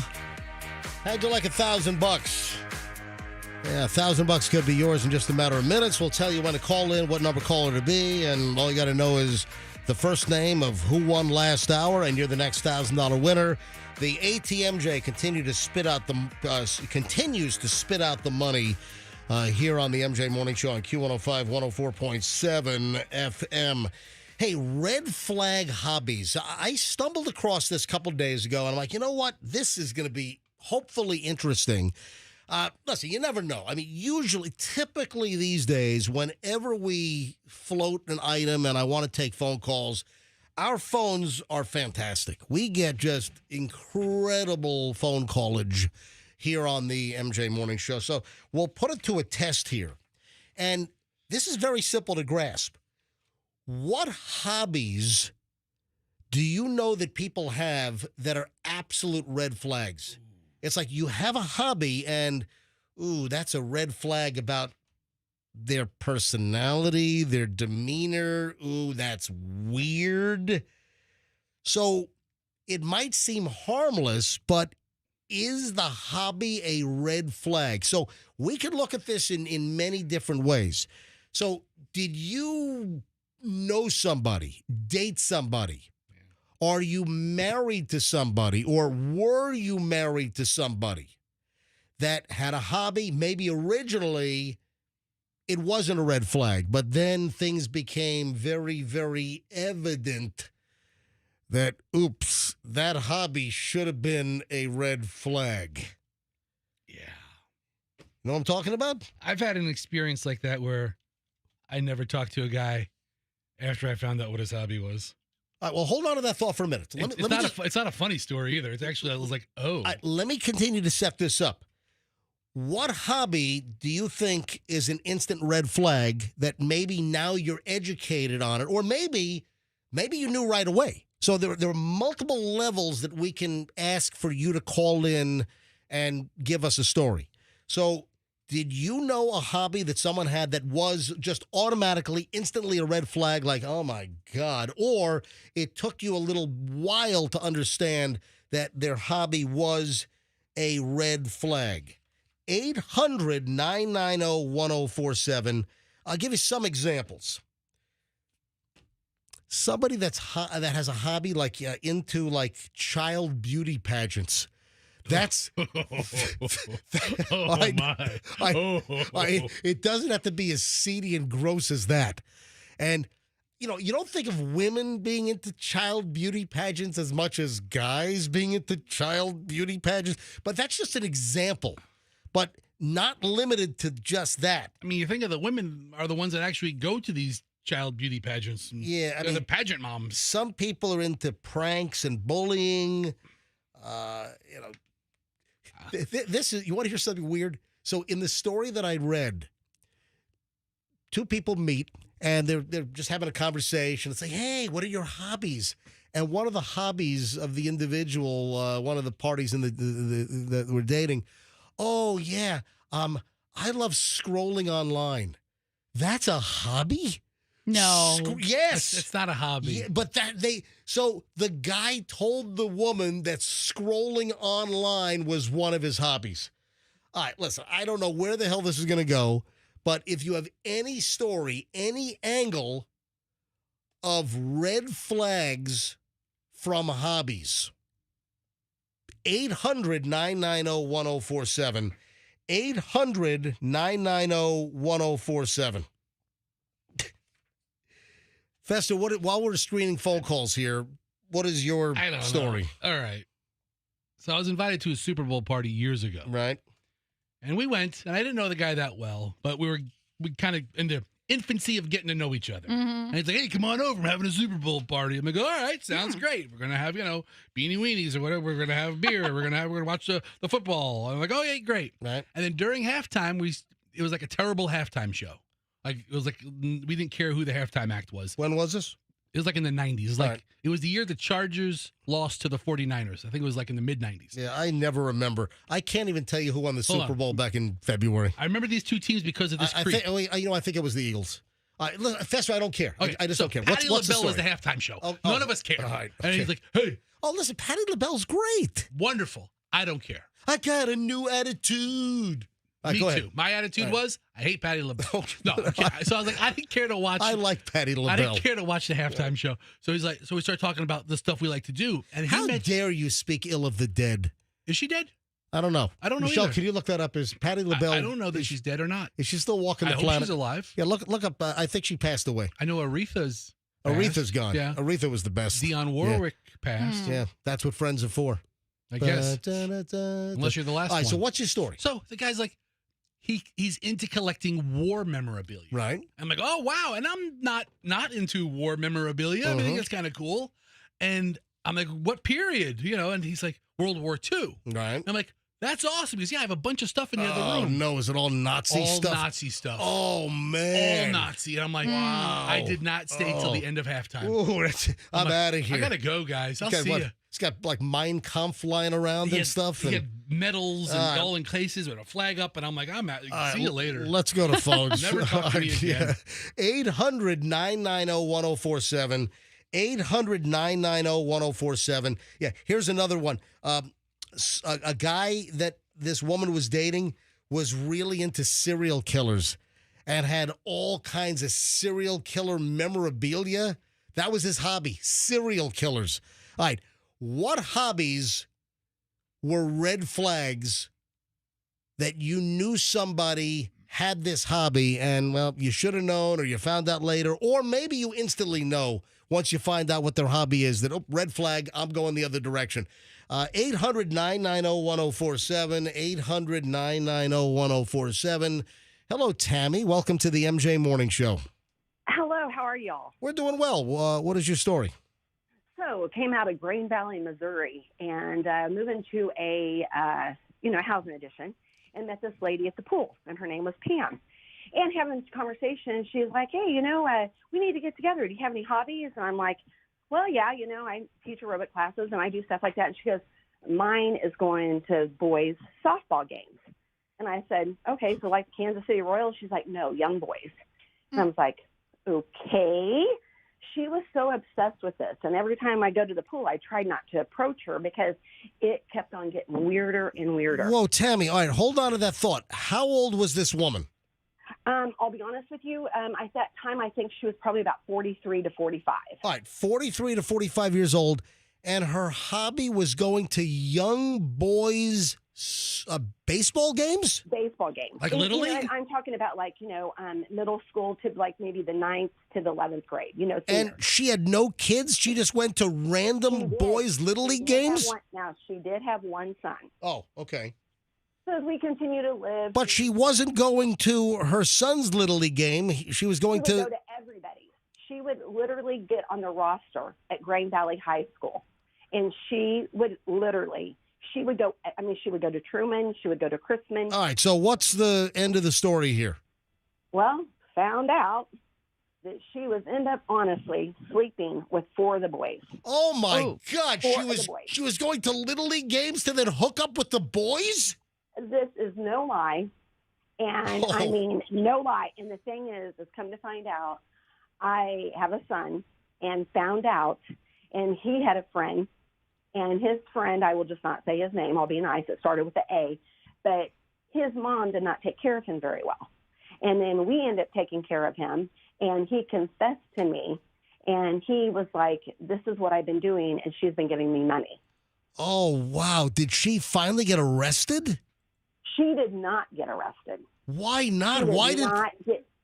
I'll be honest with you, he actually was so scared, and he ended up moving to Texas and joined the military. And he had contacted my son like 6 years ago and said that literally had screwed his life up. Wow. I can understand. See, this is exactly what I'm talking about. The first call here from Tammy is a red flag. And the hobby of this woman that she met, her hobby was going to Little League boys' baseball games. Wow. And then it turns out that she was, she's an abuser. She was batter up with the boys, apparently. Oh, yeah. That is awful. Tammy, thanks for the call. I appreciate Hey, it. you're welcome. You guys have a wonderful day. Love you. You Bye. too. Again, we're talking about hobbies that are red flags. So right off the bat, the 43-year-old woman says to Tammy, yeah, my hobby is going to boys' Little League games. Whoops. Red flag right up the pole. All right, 800-990-1047. Take a couple here. 800-990-1047. You ever meet somebody, date somebody, were you ever married to somebody, and a hobby of theirs was an absolute red flag? 800-990-1047. Bonnie's in Zephyr Hills. Bonnie, hi, you're on the MJ Morning Show. Hi, how are you? Doing fine. What's the story? I dated someone, I don't know if it's a hobby or not, but it was Star Wars. Oh, Yeah. Weirdest thing. Like, I understood at first because he had gone to see the movie with his dad who passed away, and, Right. like, I thought, just kind of sentimental. But then when we moved in together, we bought a house, and we had an entire room that was dedicated to nothing but, like, Star Wars memorabilia. And that was even okay. I'm like, okay, whatever, it's your hobby. But then all of a sudden, I came home one night, and there was an 8-foot Darth Vader in this room that's attached to our bedroom. So every time I got up to go to the restroom at night or something, this Darth Vader is, like, staring at you. Oh, great. It was the creepiest, weirdest thing ever. Yeah. When Comic-Con is more important than getting it on, then you might have a problem. I mean, Amen. Bonnie, did he ever have you, like, dress up like Princess Leia? Oh, yeah. Go to Cinnabon at the mall and get Cinnabons and then stick them on the side of your head. Yes. Like Princess Leia. You can lick. No, thank God. He can lick your Cinnabon. On the Cinnabons on the side of your head. That's horrible, but no. What about like the Princess Leia bikini scene in like Return of the Jedi? Huh? When I know John- that every year for Halloween he wanted us to all do like a theme, and it was always Star Wars, but none of us would ever do it. My kids were like, "Mom, that's weird." Did he ever talk about his lightsaber in the bedroom? He had a lightsaber in the bedroom. Yes. All right. Oh my God. All right. Let's not go there. All right. Thanks Bonnie. Thanks for the call. Thanks. Bye-bye. That's enough. All right, so Yeah, man. just think about it. Hobbies that are red flags. When you first meet somebody, or maybe after a while, the hobby develops or whatever. Just there's a whole list. And again, the item that I stumbled across, some of the red flags, like I said, children's pageantry. We just had something similar. The 43-year-old mom that was into going to rando Little League baseball games with middle school kids. They weren't that random. No.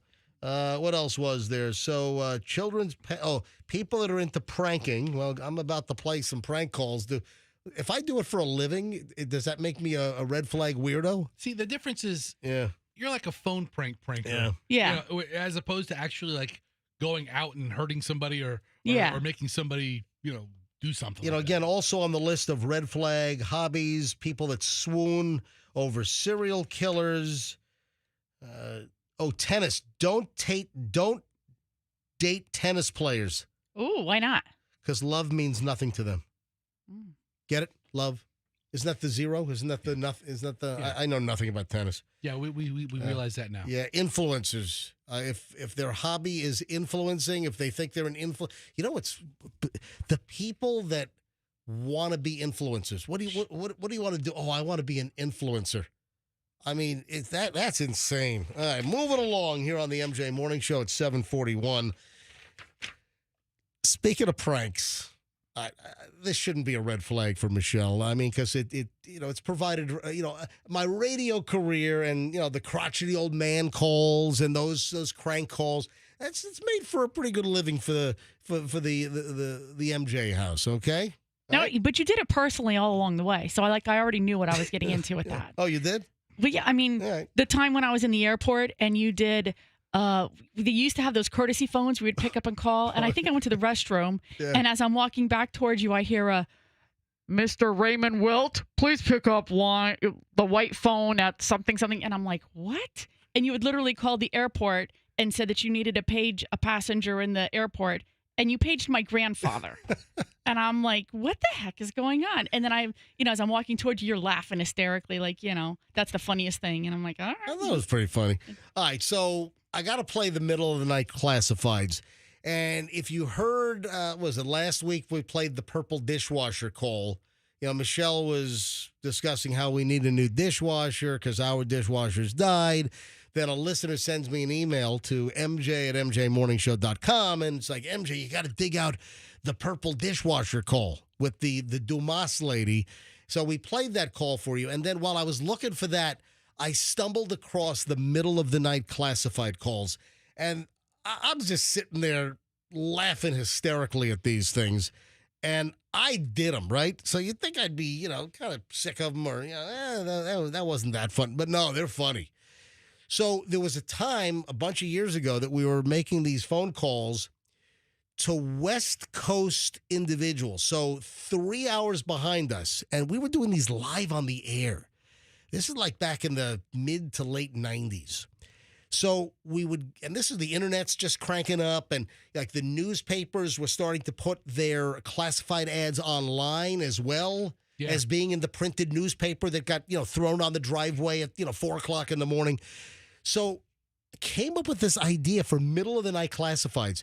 Go through the classified ads, and these days it would be, Facebook Marketplace or, that type of thing. Craigslist is kind of sunsetted. Right. But Marketplace is the place now. So people try to sell stuff, classified ads. How funny would it be to wake them up at 3, 4 o'clock in the morning calling about the item they have for sale in the classified section?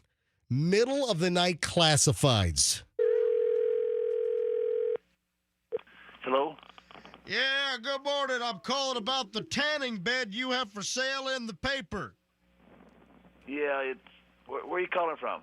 I'm calling from my kitchen right now, but I can move to the living room if you want. You know what time it is? Yeah, it's time for me to get a tan. All my friends have been saying that I'm mighty white and bright and that they want me to get a tan. And then I noticed your ad this morning in the paper. See, whenever the newspaper hits the front porch, it kind of hits the aluminum door and goes boom. I run right out to get it because if you don't get on these classified ads early, all the good stuff is sold. Now, what kind of tanning bed is that? It's what it says in the paper, whatever it is. All right, well, is that plugged in now? Can I come on out right now and give it a try? Sure. Hello? Some guy calling about this. 3 o'clock in the morning. You know what time it is? I got more. Or where are you calling from? I'm in the kitchen, or what? You want me to move to the living room?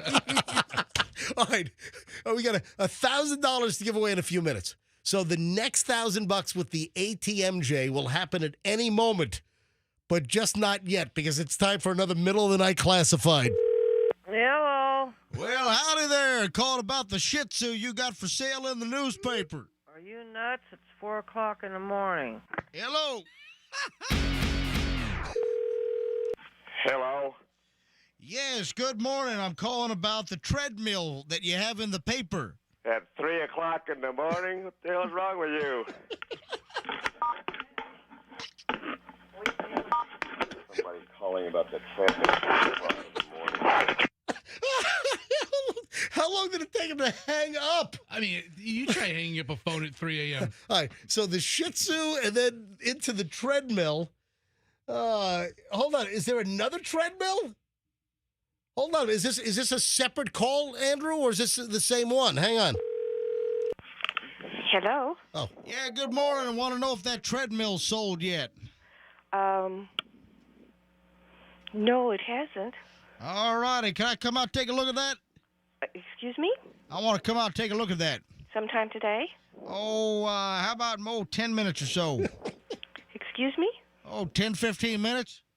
Oh, no. It's 4 o'clock in the morning. I'll let you talk to my husband. Hold on. Yeah, I started making calls about 3 a.m. this morning.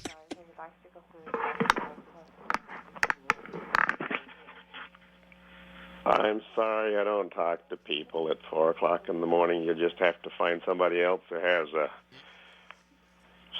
something for sale.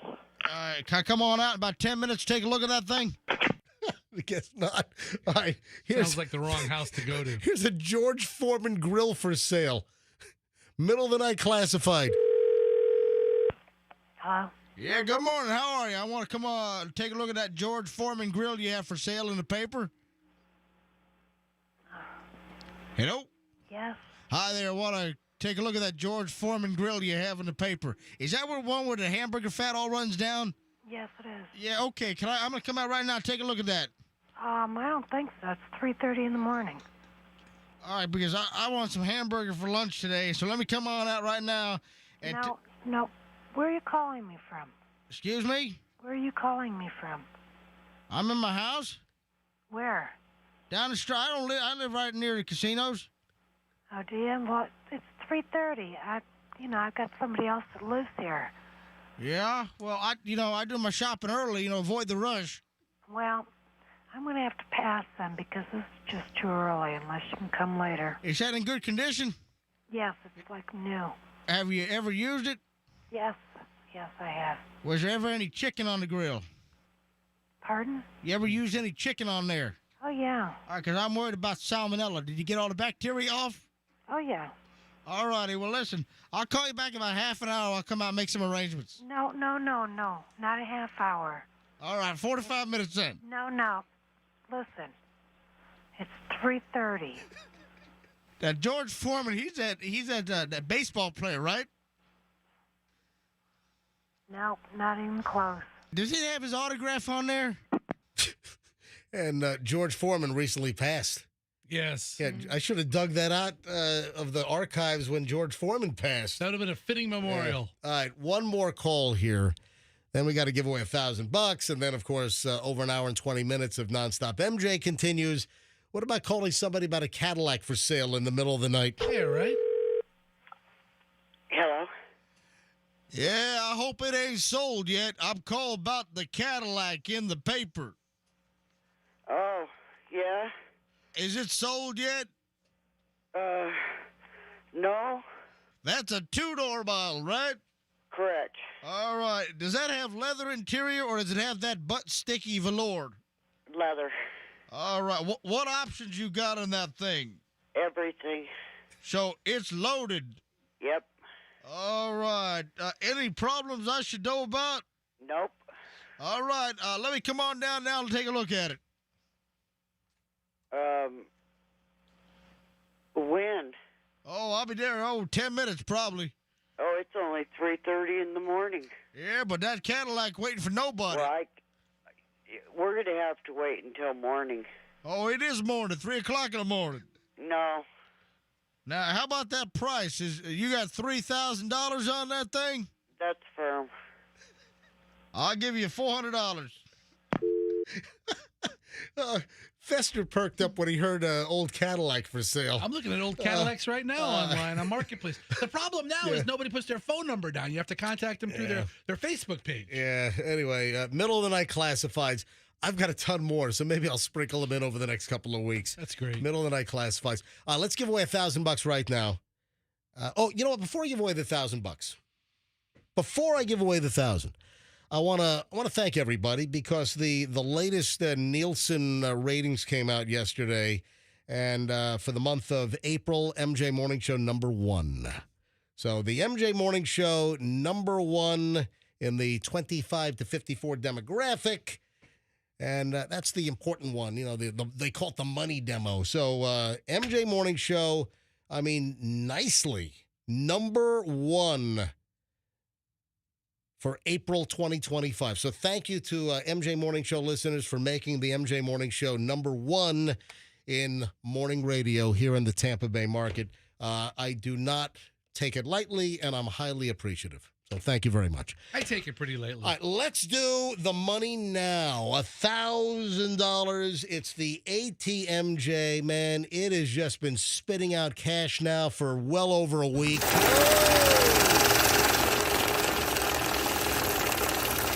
Let's go with caller number 57. A good variety. Caller 57 right now, 800-990-1047. If you're the 57th caller and you know the first name of who won the $1,000 last hour, then you're the next $1,000 winner. Thanks to the Kemp Law Group. Caller number 57 right now, 800-990-1047. 800-990-1047. Good luck. The next $1,000 winner, folks, is moments away. Also, can I point out that we've had a pretty good roll with everyone knowing the name of the previous winner. Day one, there was a problem. Yeah, day one, somebody mispronounced what? They said Wade instead of Wayne? Yeah, the guy's name was Wayne. Right. Wayne. And And then he said Wade, the Wade. yeah, and I even had them try to spell it, and it was, only day one was there a problem. But every single winner since then, the right caller knew the name of the previous winner. So we're on a good roll here. So caller 57, Andrew will have it in just a matter of moments. Hey, Fester. Yeah. Taylor Swift might be into you. I've been saying that for years. Michelle, why are you laughing? Because I know what you're going to say about it. I read the report. I've been saying that for. I've been saying that to anybody who'd listen. Michelle, you were awfully quiet during the middle of the night classifieds. Well, what do you want me to interrupt them with another shout out? Did you find this funny? Yeah, they're very entertaining. Yeah, they are. Oh, yeah. You can't do that thing anymore. Oh, we'd be fined left and right. Oh, yeah. I don't know if we could be retroactively fined for calling people without consent and recording them without their permission. I have a question. I mean, I did those back in like the mid to late 90s. Yeah. So I think the statute of limitations has run out. I don't think the FCC can go after me now, can they? What if we called people in Canada? Middle of the night Canadian class. I mean- We call British Columbia. Yeah. If we crank call somebody in, I call Kamloops. Saskatchewan Yeah. right now, and we air it live and they don't know they're on the radio and we're laughing at them. FCC can't come after that, right? They have territorial boundaries. That's a good. Why don't you research that? No, I'm not gonna do that. If I make calls out of the U.S., What do I call? A radio lawyer? Yes, call. You know what? The Beasleys we have an FCC attorney. Last thing that person wants to do is talk to me. Yeah, you know what? Find out if we call. That's good. Are we up? You're the violation. Are we ready to go? Are we ready to? All right. we have a caller? No, You're up to the right caller? Andrew is almost right. Before I get into the Fester and the whole why Taylor Swift might be into oh me? yeah, and why is Michelle already laughing? All right, Andrew should be up to. Before I get into it, we're now up to caller 57. So the next call I take live is caller 57. It's line 2. Hi, good morning, MJ Morning Show. You are caller 57. Who is this? Audrey, Audrey, from where do you hail? Tampa, Florida. Is that in the USA? Yes. All right. So you're in Tampa, Florida. Yeah, Tampa, Florida, USA. Not Yeah. Tampa, Kansas. Yes, I'm traveling, and I'm currently in Virginia, but I'm originally from Tampa. Whoa. And I hear you all the time. Hold on. Well, wait. Did we have a call like this? Where are you? Right. Yeah. Yesterday there was a call of somebody, or 2 days ago there was a call somebody was camping or something. Yeah. Holy, you're not the same person that was like in an RV in Williamsburg, are you? No, but I am traveling with an RV. This is unbelievable. But you live in Tampa. Yes. And where are you driving right now? Where in Virginia are you? I am on Chesterfield. We just passed Chesapeake Bay. Chesterfield near Chesapeake Bay. James River. Is that your old stomping grounds? James River. Oh, yeah. That's just north of where Michelle and I grew up in Virginia Beach. What kind of RV do you have? Yeah, I lived in Norfolk when I was in the Navy. Oh, wow. So- Yeah, Michelle and I met in Virginia Beach. I grew up in Virginia Beach, and so did Michelle. All right, so you're a regular listener when you're here in Tampa. You're on the road. You're listening to us on the app. That is incredible. And you're caller 57. You're on vacation. Man, this will pay for some RV gas, man, if she gets it right. Are you in a Class A or a Class C? What are you in? Let me ask my husband. He's the one driving. Oh. What's the trailer? It's a trailer? Oh, it's a fifth wheel. It's a trailer. Okay, a trailer, so travel you've trailer. got a pickup truck and you're towing a trailer. Yes, That's yeah. amazing. The second one, Gotcha. that's amazing. Yeah, Forest River. Oh, a he's Forest saying. River. Forest River, Oh, great look at that. brand. Nice brand. All right, so your name again is what? Audrey? Audrey from Tampa, but now driving with her husband with an RV in Virginia. Audrey, who won the $1,000 last hour? Jim? Jim is correct. You just won $1,000. Shut up. Oh, my God. That's awesome. Shut up! Audrey, You I'm just. on my way to New York. It's so awesome. Upstate New York, Ithaca. Oh, you're going to Ithaca? Yeah. I went to- my niece is graduating from Cornell. Yeah, I went to IC for a little bit. I went to Ithaca College, but I worked at the Cornell radio station for a couple of years. Shut up! That's too cool. Shut up! All right, so I'm sorry. No, that's great. No, it's fine. It's all right. right now you're in Wow. Virginia, where MJ and Michelle went or met. You are traveling to Ithaca, where MJ went to college for a cup of coffee. Hey, Is this like the MJ I was, road I was, tour? I was a junior when I left, okay? Okay, I don't know. I this. was a junior. All right, Eddie, Audrey, congratulations. You got yourself Thank you. $1,000. All right, have a great, safe trip. All right, and Andrew's. Thanks, MJ. You're awesome. My pleasure. What a wow. story. All right, Crazy. hold the I phone. follow you on Instagram too. Well, you follow me at Certified MJ Radio. Okay. Thank you. Awesome. All right, Audrey, I'm going to put you on hold. Andrew's going to give you all the information. Thank you very much. This is unbelievable. This is the second winner that we had that was from the Tampa Bay area, but traveling with an RV in Virginia. That's crazy. That is nuts. In 1,000 years, I don't know that we could duplicate that. That's incredible. All right, so Audrey just won. That is the 7 o'clock winner. It is now 7:59. We're a minute away from 8 o'clock. The 8 o'clock hour starts, and then we have another $1,000 to give away coming up in the 8 o'clock hour. And then, of course, another 1,000 in the 9 o'clock hour. Every hour, every day, it's the ATMJ. Here on Q105, 104.7 FM. We did it all last week, and we're doing it all this week. It's a total of $40,000 in cash that we're giving away thanks to the Kemp Law Group. Accident or fall, you call Kemp Law. So, Michelle. Yeah. When I said to Fester just minutes ago, Fester, you got a chance. Taylor Swift might be into you. You got a shot. And Michelle, you laughed. Yeah, because I saw the story. Well, tell everyone why. Yeah, why? You go ahead and tell the story. Why would Tay-Tay and I have a chance together? Well, apparently her current boy, has a furry back. Oh, yeah, man. Don't knock the pelt. The ladies love it. Did you call it a pelt? Yeah, the ladies love it. Oh, my So God. there's a picture that popped up, and I saw this on TMZ yesterday. There's a picture of Travis Kelce, the Kansas City Chief, shirtless with his back to the camera, and he is like a bear. He's got some thick fur. Yeah. And when I saw this, I'm like, oh my God, that's a hairy ass back. Like what Fester has, like you called it a pelt. Yeah, look at that. I mean, he has a beautiful hairy I back. mean, you're like Bob's carpet mark back there. All right. So when I saw the picture, I'm like, my God, Fester would have a chance with Taylor Swift. If that's her number one go-to, then yes. Oh, man. But here's what's odd. I would think, and listen, I could be wrong here, and yeah, the Swifties are going to be all pissed at me, and I'm going to get death threats and hate mail. How dare you, MJ? But I would think that Taylor Swift is so superficial that she would want her guys like lasered, that she would want her guys to be like smooth, no hair on their back, no hair on their chest. Listen, I could be totally wrong, but that's the preconceived notion that I have. Why would you say she's so superficial? I mean, she's... Listen, different people... She plays the guitar. She grew up in the middle of Pennsylvania. All right, listen, different people are into different things, but for whatever reason, I just pegged Taylor Swift as a woman that would not want a guy with a hairy back. You have to then believe that they are actually genuinely involved in a relationship.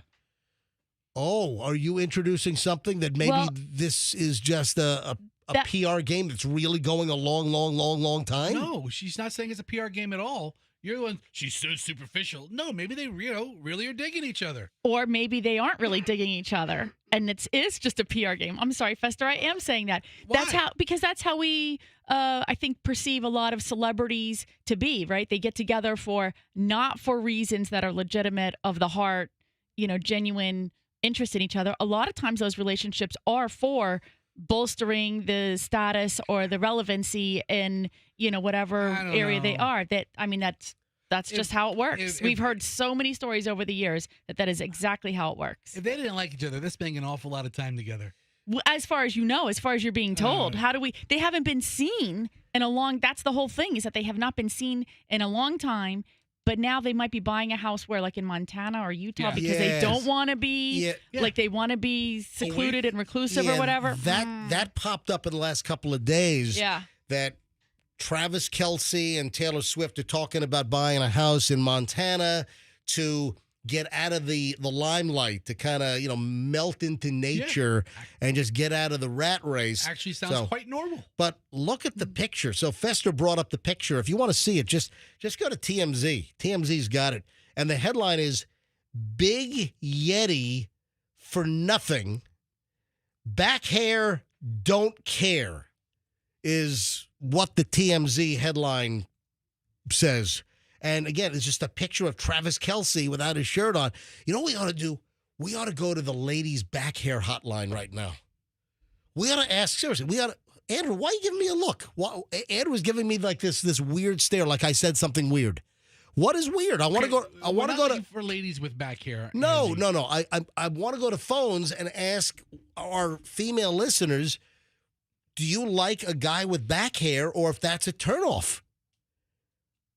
Or is it a non-factor? Like it might or might not be with Taylor. Taylor. Or have you made a guy get lasered? Or have you made a guy get waxed to get rid of like thick, carpety back hair? I think that you fall in love with that person, and that's the it. But right? some Like you have to people- love everything about them. But some people, maybe they fall in love with the person or maybe they're very attracted to the person, but then they see the back hair and they're like, ugh. Or maybe... Why is the back hair an ew? Yeah. Like I didn't understand that part of the story either. I never said, listen, I'm not saying... No, but the story is, right? MJ would not date a man with back hair. That's what I'm getting from I'm all not of this. saying that. I'm not saying you're saying it. Look at the title of the story.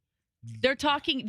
This story is saying back hair don't care. The title of the story and the whole purpose of the story is to go, oh, Taylor Swift's dating Travis Kelce and he's got back hair. Ooh, that's a thing. Yeah. But maybe in real life, for the me, you, Fester, Andrew, the folks down the hall, You who understand? You cares? understand? There's a whole legion of alpha males who don't give a rat's ass about what anybody thinks. I of anything. get it. And listen, Which I'm one of. I'm not disparaging back hair.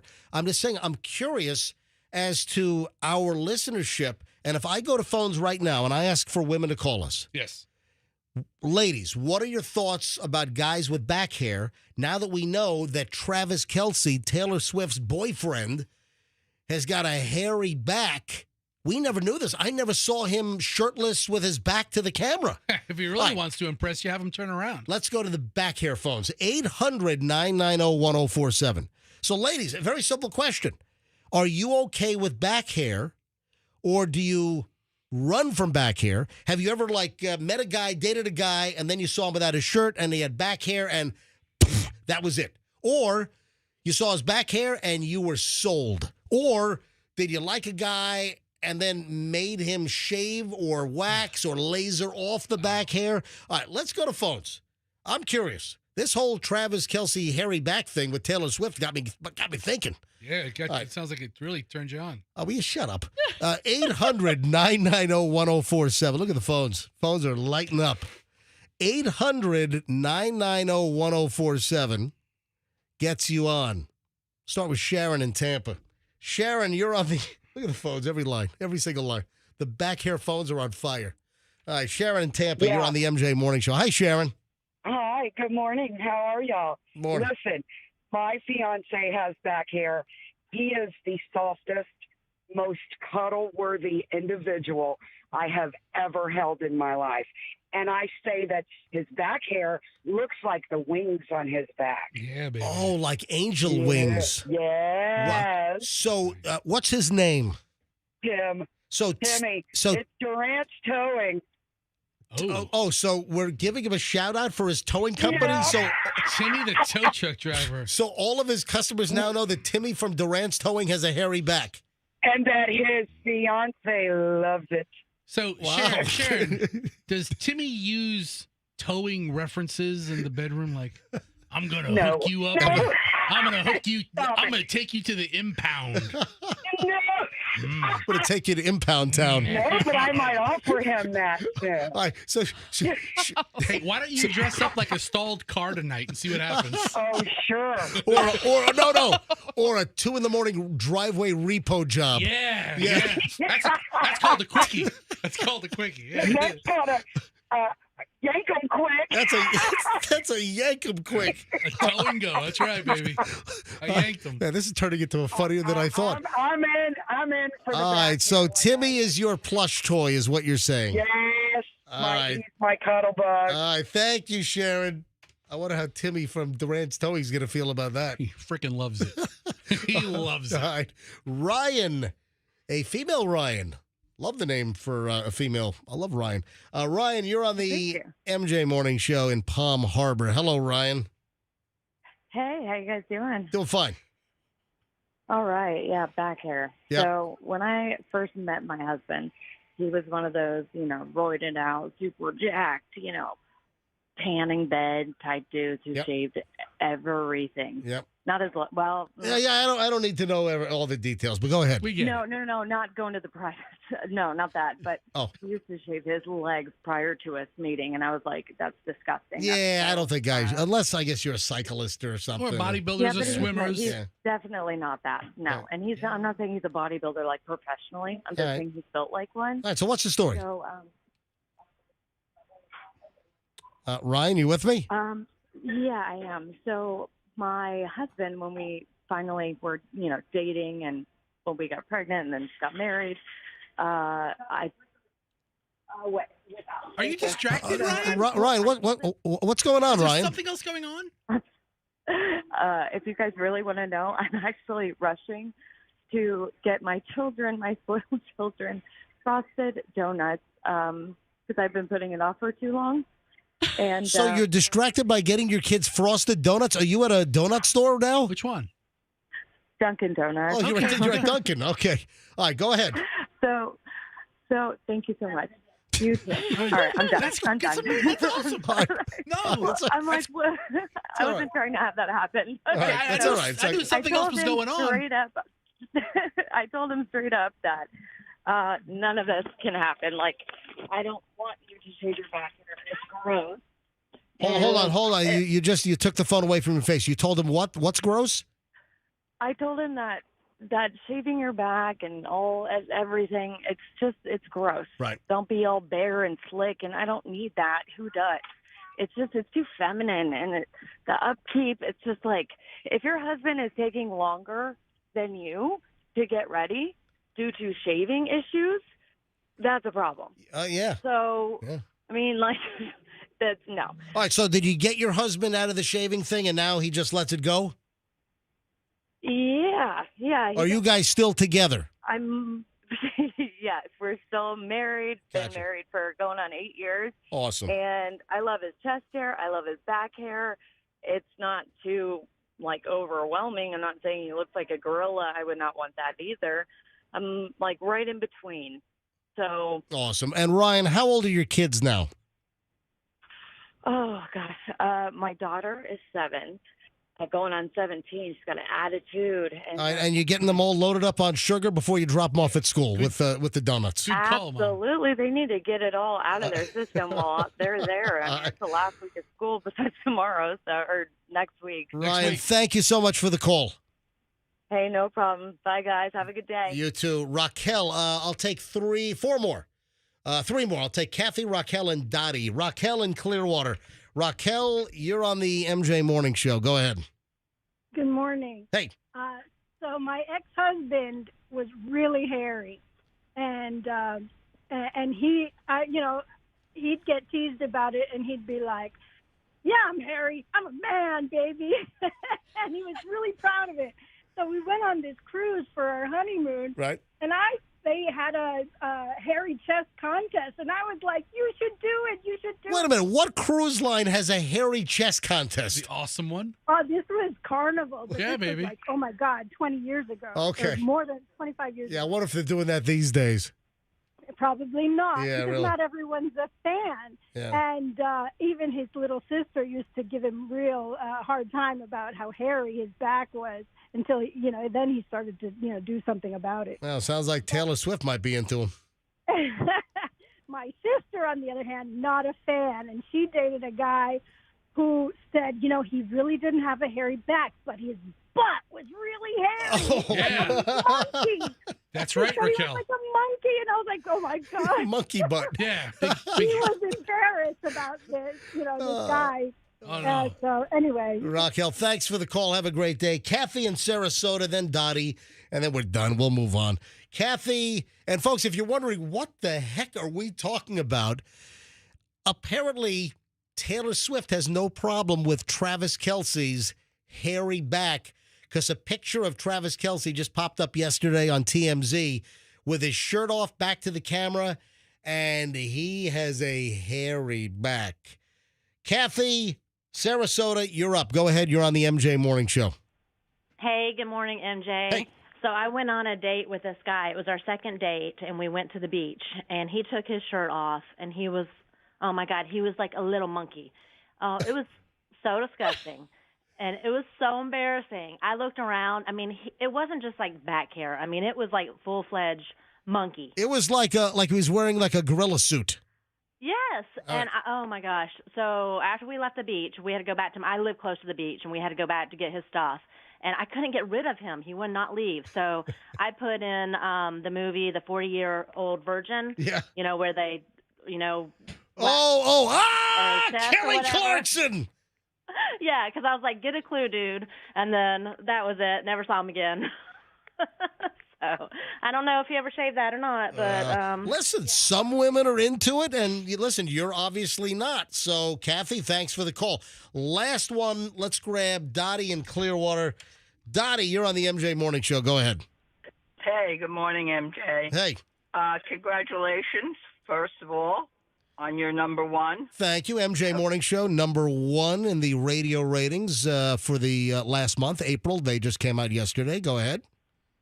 And no, I don't want a hairy man. I would rather have them have it waxed or shave it, something. But to me, it'd be like living with a monkey. No, Kelly Clarkson! Thank you. Have a great day, Dottie. Dottie. You too. Thanks. That's why I said. That's why I started this whole thing with Fester. You have a chance with Taylor Swift, and then Michelle laughed at that. I got a couple of other features she might be impressed with as well. We can knock it. I mean, a couple she'll be horrified by. Knock it but off. A couple of them. Hey, there's an update. That 20-year-old kid that fell from the second deck at the Pirates game. Oh, man, there's breaking news. Breaking news. Remember, we asked, well, why was a 20-year-old all liquored up at the Pirates game? If you remember the story, this was up in Pittsburgh, and a 20-year-old athlete, a spectator out in, what was that, like right field? Right center? Somewhere in there. Way out in the outfield. Yeah, and Kevon Markwood? Is that his name? Yeah. So this kid, Kevon or Cavan, it's Kavan. Cavan or Kevon. The 20-year-old fell a little over 20 feet from the second level. And if you remember the video, it was like he was sprung. And then another video popped up from behind, and he like sprung out of his seat and then tripped over the railing. And luckily he didn't die. I don't think he's paralyzed, but he broke like almost, he made a statement that he broke like every bone in his body, which clearly he didn't break every bone in his body. But this kid is messed up. Falling onto the field. They had to stop the game for like 10, 15 minutes. I mean, this was a national story a couple of weeks back. And the new breaking news now, a friend is now charged with giving him alcohol. So I wondered, why was he liquored up? Because the reports were that he was really, really drunk. Now we have a Pennsylvania man facing charges for allegedly providing alcohol to the underage fan, which critically hurt the 20-year-old after the 21-foot fall at PNC Park in Pittsburgh last month. Yeah, the fan who hurt himself, 20-year-old Kevon Markwood, fell from the bleachers onto the field during the seventh inning. Yeah, you talk about a seventh-inning stretch. Yeah, seventh-inning stretcher, because that's what they took him out on. Have you ever seen this angle, MJ, that I'm showing you here of like behind? Yeah, that's the one I'm talking about. He jumps up like he almost leapfrogs the wall. Yeah, so there's or the guardrail. A video from behind that showed up a couple of days later, which gave you a different angle, and it was like almost like he intentionally flung himself over. You know, he was shirtless, by the way. He does not have a hairy back. So he was shirtless. He was liquored up. And now a friend of his, Ethan Kirkwood, 21, now faces criminal charges for allegedly providing alcohol. Oh, God. To the 20-year-old, according to the Pennsylvania State Police. Dude, it's one thing if you want to break every bone in your body, but now you're trying to put your friend together on it? You know the Pennsylvania State Police, they don't have badges. What do they have? We don't need no stinking badges. Sure, they don't wear a badge. They don't wear one on their... No, on their uniform, they don't. On their shirt, they don't wear a badge. It's weird. I don't know. I mean, they look like security guards at Target or something. They don't have a badge on. I don't know why. But it's a thing. So just a little heads up, little warning. If you want to give alcohol to an underage individual, you could be arrested and charged. So 21-year-old friend gave the 20-year-old guy that flung himself over the railing onto the field and broke a bunch of bones in his body. Friend gave him the alcohol. Now the friend's been charged. 21-year-old giving a 20-year-old alcohol, that's a crime. If I'm going to get arrested by state police, I want them wearing badges. I'm looking at their uniforms. Yeah. You're right. It looks like Wackenhut. No, I think Wackenhut even has badges. No, I'm serious. Yeah. That's what I was thinking It's when you just said weird. that. Wackenhut says not state police on their badges. Whenever I see like the state police for Pennsylvania in video, whatever, it's like, guys, get a freaking badge on your uniform for crying out loud. Anyway, the friend has been charged with 2 counts of selling or furnishing alcohol to a minor.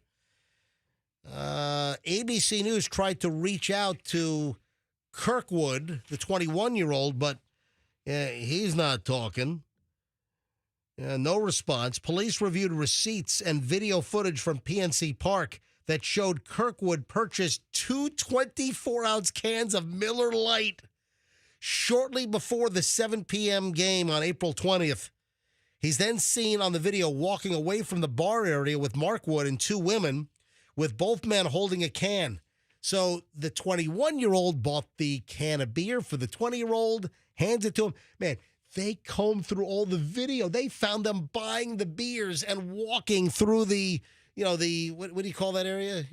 Walking through the turnstile? No, not the turnstile. What?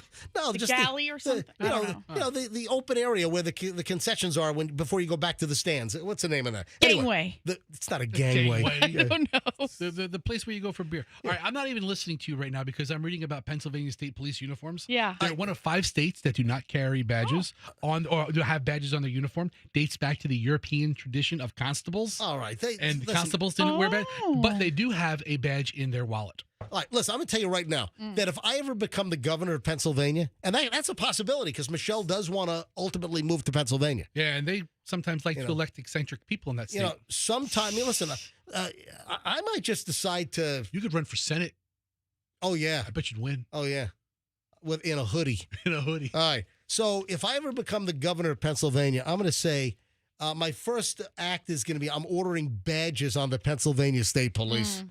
All right, so, man, this is a real deal. This guy's in trouble. So they did some good police work there, Lou, and they pulled surveillance video. They found, why he was liquored up. Missouri, New Jersey, New York, Pennsylvania, and Rhode Island all do not have badged uniforms. Hang on, hold on. New York State Police doesn't have a badge? According to the Googles, it's one of the 5. I don't know. Right. Anyway, the video shows them walking away from the bar area, both men holding the beer. So the minute the 21-year-old bought the beers, handed one to the 20-year-old. That's the crime. Over an hour later, Kirkwood is seen walking to the bar area and then walking to the seated area holding another 2 cans of alcohol. I mean, the stadium did their job, and you can buy 2 beers. I think that's the policy at a lot of arenas. After Mark Wood fell from the bleachers, Kirkwood is then seen holding a can or handing a can to a female who throws it in the trash and jumping over a railing and then jumped onto the field to help his friend. Wow. My question is, are these young men millionaires to be able to afford stadium beers? Let me tell you right now. They got a couple of them. It's about $100 in beer. Yeah, it's expensive. Listen, the prices at the venues for the drinks are out of control. What's more expensive, the beers or the hospital care? You know what? I think the beers. The beers could be more expensive. You're 100% right. Oh, boy. The concourse. Thank you. Thank you. That's what I'm looking for. The concourse areas. I just couldn't think of the damn. Think of the damn word. Hey, Fester, tell MJ he is an idiot. It is called a concourse. How does he not know that? The man who knows everything doesn't know that it's called a concourse. I mean, I know. I just couldn't think of the word. I'll tell you why you don't know, because we never go to sports events. How would you know that? I don't go to a lot of sporting events. You don't go to any. Hey, have you heard of the Barbie drug for tanning? No. This is something I just didn't know. Fester, you were in the tanning business. Yes. Is there something you can squirt up your nose to get a tan? What? Yes. I've not heard of anything nasally. Hold on. I've been out of the business for a while now. A drug nicknamed the Barbie drug, a viral nose spray that promises to give an individual a tan, a glow. What, it has to change your coloration from the inside? Melanotan 2? What the hell is this? The drug is called Melanotan 2, is an unlicensed, largely untested synthetic version of the peptide melanocyte stimulating hormone.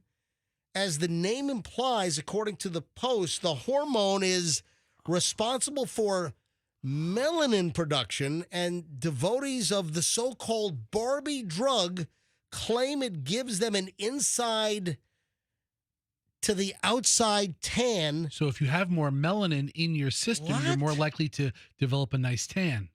The promise of a bronze glow comes with a dark side, as Melanotan 2 has been linked to side effects ranging from nausea to cancer.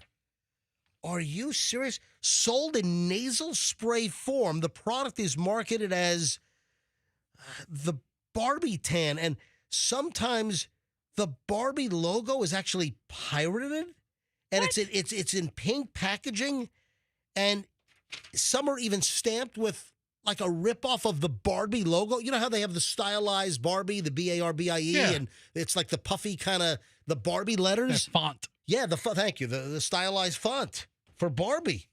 I never heard of this crap. All right, is there anyone, I don't know if I'm going to get called. Is there anyone listening? Is anyone listening that knows about this? Have you ever squirted Melanotan 2 up your nostrils to get the perfect Barbie tan from the inside out? Anybody? Does anyone know about this? Does anyone know anyone that squirts this unregulated drug up their nose? 800-990-1047. That's the number. 800-990-1047. Man, I didn't know this until like 9:30 last night. I never heard of this. And despite the potential dire consequences and complications, there are influencers, of course, online that are promoting and hawking this nose spray as a way to get a tan. All right, look at this tan line on this online person. Hey, Andrew, can you get phones, please? 800-990-1047. It's pretty dramatic. 800-990-1047. So Fester found some website called Legal Script, and they're it's Legit Script. Oh, I'm sorry, Legit Script. Yeah, Legit Script. I apologize. So Fester's on a website called Legit Script, and the headline is "Emerging Threat: Melanotan Repackaging and Online Sales." And then it goes into this whole long article about why it's not the best thing in the world for you. Wow. But at the end, there's a picture of somebody who has like a TikTok or an Instagram post, and she kind of exposes her waist tan line. Wow, it is dramatic. All right, does anyone squirt this crap up their nose to get a tan? Melanotan 2. 800-990-1047. 800-990-1047. Warnings against the use of this have been issued by the United States, the UK, Australia, and other countries. Melanotan 2 is not approved by the FDA, meaning the product is not held to the FDA's high standards, could be a health hazard. What, my does that mean I God. have to get it at a convenience store or something? What does that mean? Where do they sell this? All right, let me go to phones. If It's anyone knows, because the drug was used for another purpose. yeah. So what was it used for? What was the original intention of this drug? Do we know? Yeah, it's. I'm sorry, I don't know how to pronounce these words. It was used to treat patients with a history of phototoxic reactions from erythropoietic protophoria. Oh, whatever the hell. Yeah. So is that like people that are sensitive to light or sun? Something like that. And so the drug works by increasing pain-free light exposure. Wow. I guess to help their being in the sun. So a bunch of albinos were snorting this stuff up. You're not going to believe this. What? Ryan, who was buying her kids donuts in the middle of our phone call about hairy backs. Yeah, she also knows about this. She's back on the phone. Oh, my gosh. All right, Ryan, you're on the MJ Morning Show. Do you know about this? I do, and I know many different forms of people. I never understood it. So they sell gummies. They sell all these consumable things, including the nasal spray that you guys are talking about, that, are doing exactly what you guys are saying that it does. I wouldn't know because I'm like, how would that even work? I don't even understand it. Well, the hormone increases your melanin in your skin, and then when you're exposed to the sun, that turns tan. All right, so Ryan, you know people that have taken this drug to increase their tan. I do, actually. And just so you guys know, you can also buy it in an injectable form. And I know somebody who took it as an injectable. Ryan, does it work? Do they get tan from this thing? I mean, here's the thing. So this person is an actual bodybuilder, not like I said before, like he does all the whatever, the championships, all that fun stuff. So those guys try to get tan in any way, shape, or form that they can. Normally they'll do a spray tan or do a tanning bed, stuff like that. So, I mean, his pigmentation it's a weird undertone. Is he splotchy? Yeah. So it's like I don't want to say it's like it's very similar to not the darker aging spots, but the white. They're not like bumps or anything, but you know what I'm talking about, those white kind of aging spots. At least I have them on my forearm. All right. So he has developed those. Oh, Since gotcha. he's taken the injectables. Oh. And so he does the tanning beds, obviously. Yep. But, since then, I mean, it's just gotten more and more and Well, more. Ryan, thank you very much. I appreciate you phoning in twice today. Wendy is in Clearwater. Wendy's got a Michelle, do you have something new? You can buy it online. All right, hold on. The injectable that Ryan was just referring to. All right, hold on to that thought. Wendy in Clearwater has a very, very, very good question on this. Wendy, hi, you're on the MJ Morning Show. Yes. Hi, how are you guys doing? Doing fine. All right. So Fester said he saw a picture of a girl that used that stuff and said you guys said something about she had tan lines. Well, if you use this stuff from the inside out, you're not going to have tan lines. Yeah, all right. So was the picture somebody, or was that just a generic stock picture? Your melanin turns tan when it's exposed. Right. If it's covered, you have a tan line. All right. So if you inject yourself or you use the nasal spray of this melanotan or whatever, is it when you are exposed to the sun that it increases the tan even more? Is that what it is? Maybe that's what it is. Maybe that's why there is a tan line. Well, it doesn't make any sense, though, still. I mean, if you're exposed to the sun, you might be darker with exposed, but with not exposed, you'll probably get some color. I don't think the drug has a conscience of where to go. Yeah, it's a very good point. Are you a doctor, Wendy? No, I already hung up on Wendy. Yeah. What? No, it's a very good point. All right. Then Calling me out. then the other Barbie store. Oh, Michelle, you said you can buy it online? Oh, yeah, you can buy it online, just like how Ryan was suggesting that bodybuilders use it. But it's unregulated. The FDA says it could be dangerous. Anyway, take your chances. All right, the other Barbie-related story, just interesting, because that's called the Barbie tan, this melanotan 2, that I guess primarily people squirted up their nose like Afrin or something. But the other Barbie story is that Barbie's feet are getting flatter. Are the dolls? Yeah. And that Barbie, the dolls are coming apparently with less high heels and more sensible shoes? flats. Yeah. Oh, interesting. Yeah, I thought this was really, really interesting about, the world of Barbie, and that in the Barbie world, the high heels are kind of, fading away a little bit. And this is according to a report that just came out. And those that say that high heels on women are just uncomfortable, and, that women have been forced into high heels over the decades, and that there's an expectation of a certain look. But don't most women, Michelle, hate high heels? No. I thought that women always complained about you don't wear a lot of high heels. But that's her choice. Yeah. I mean, there are some people who love them. When I worked, I wore high heels almost every day. Yeah. I know several women who wouldn't be caught dead not wearing their heels. Right. But they wear them all the time. Then I was a mom and I'm going to the park, and, Manolo Blahniks aren't very practical at the park. Right, but I'm just saying that there's a transition where the Barbie dolls and the various Barbies that are available, that there's been a move where Barbie has more sensible, flat shoes. Yeah. I think you would understand this story better if you actually watched the movie that sort of has seemed to snowball all of this focus on Barbie. I never saw the movie. I never saw the Barbie movie. I just had... We're going to strap you down. No, We're going to tape you to the couch and make you watch it. You'll laugh, I promise you. Listen, I have still no desire to see that Barbie movie. I don't care. That says more about you than anything else.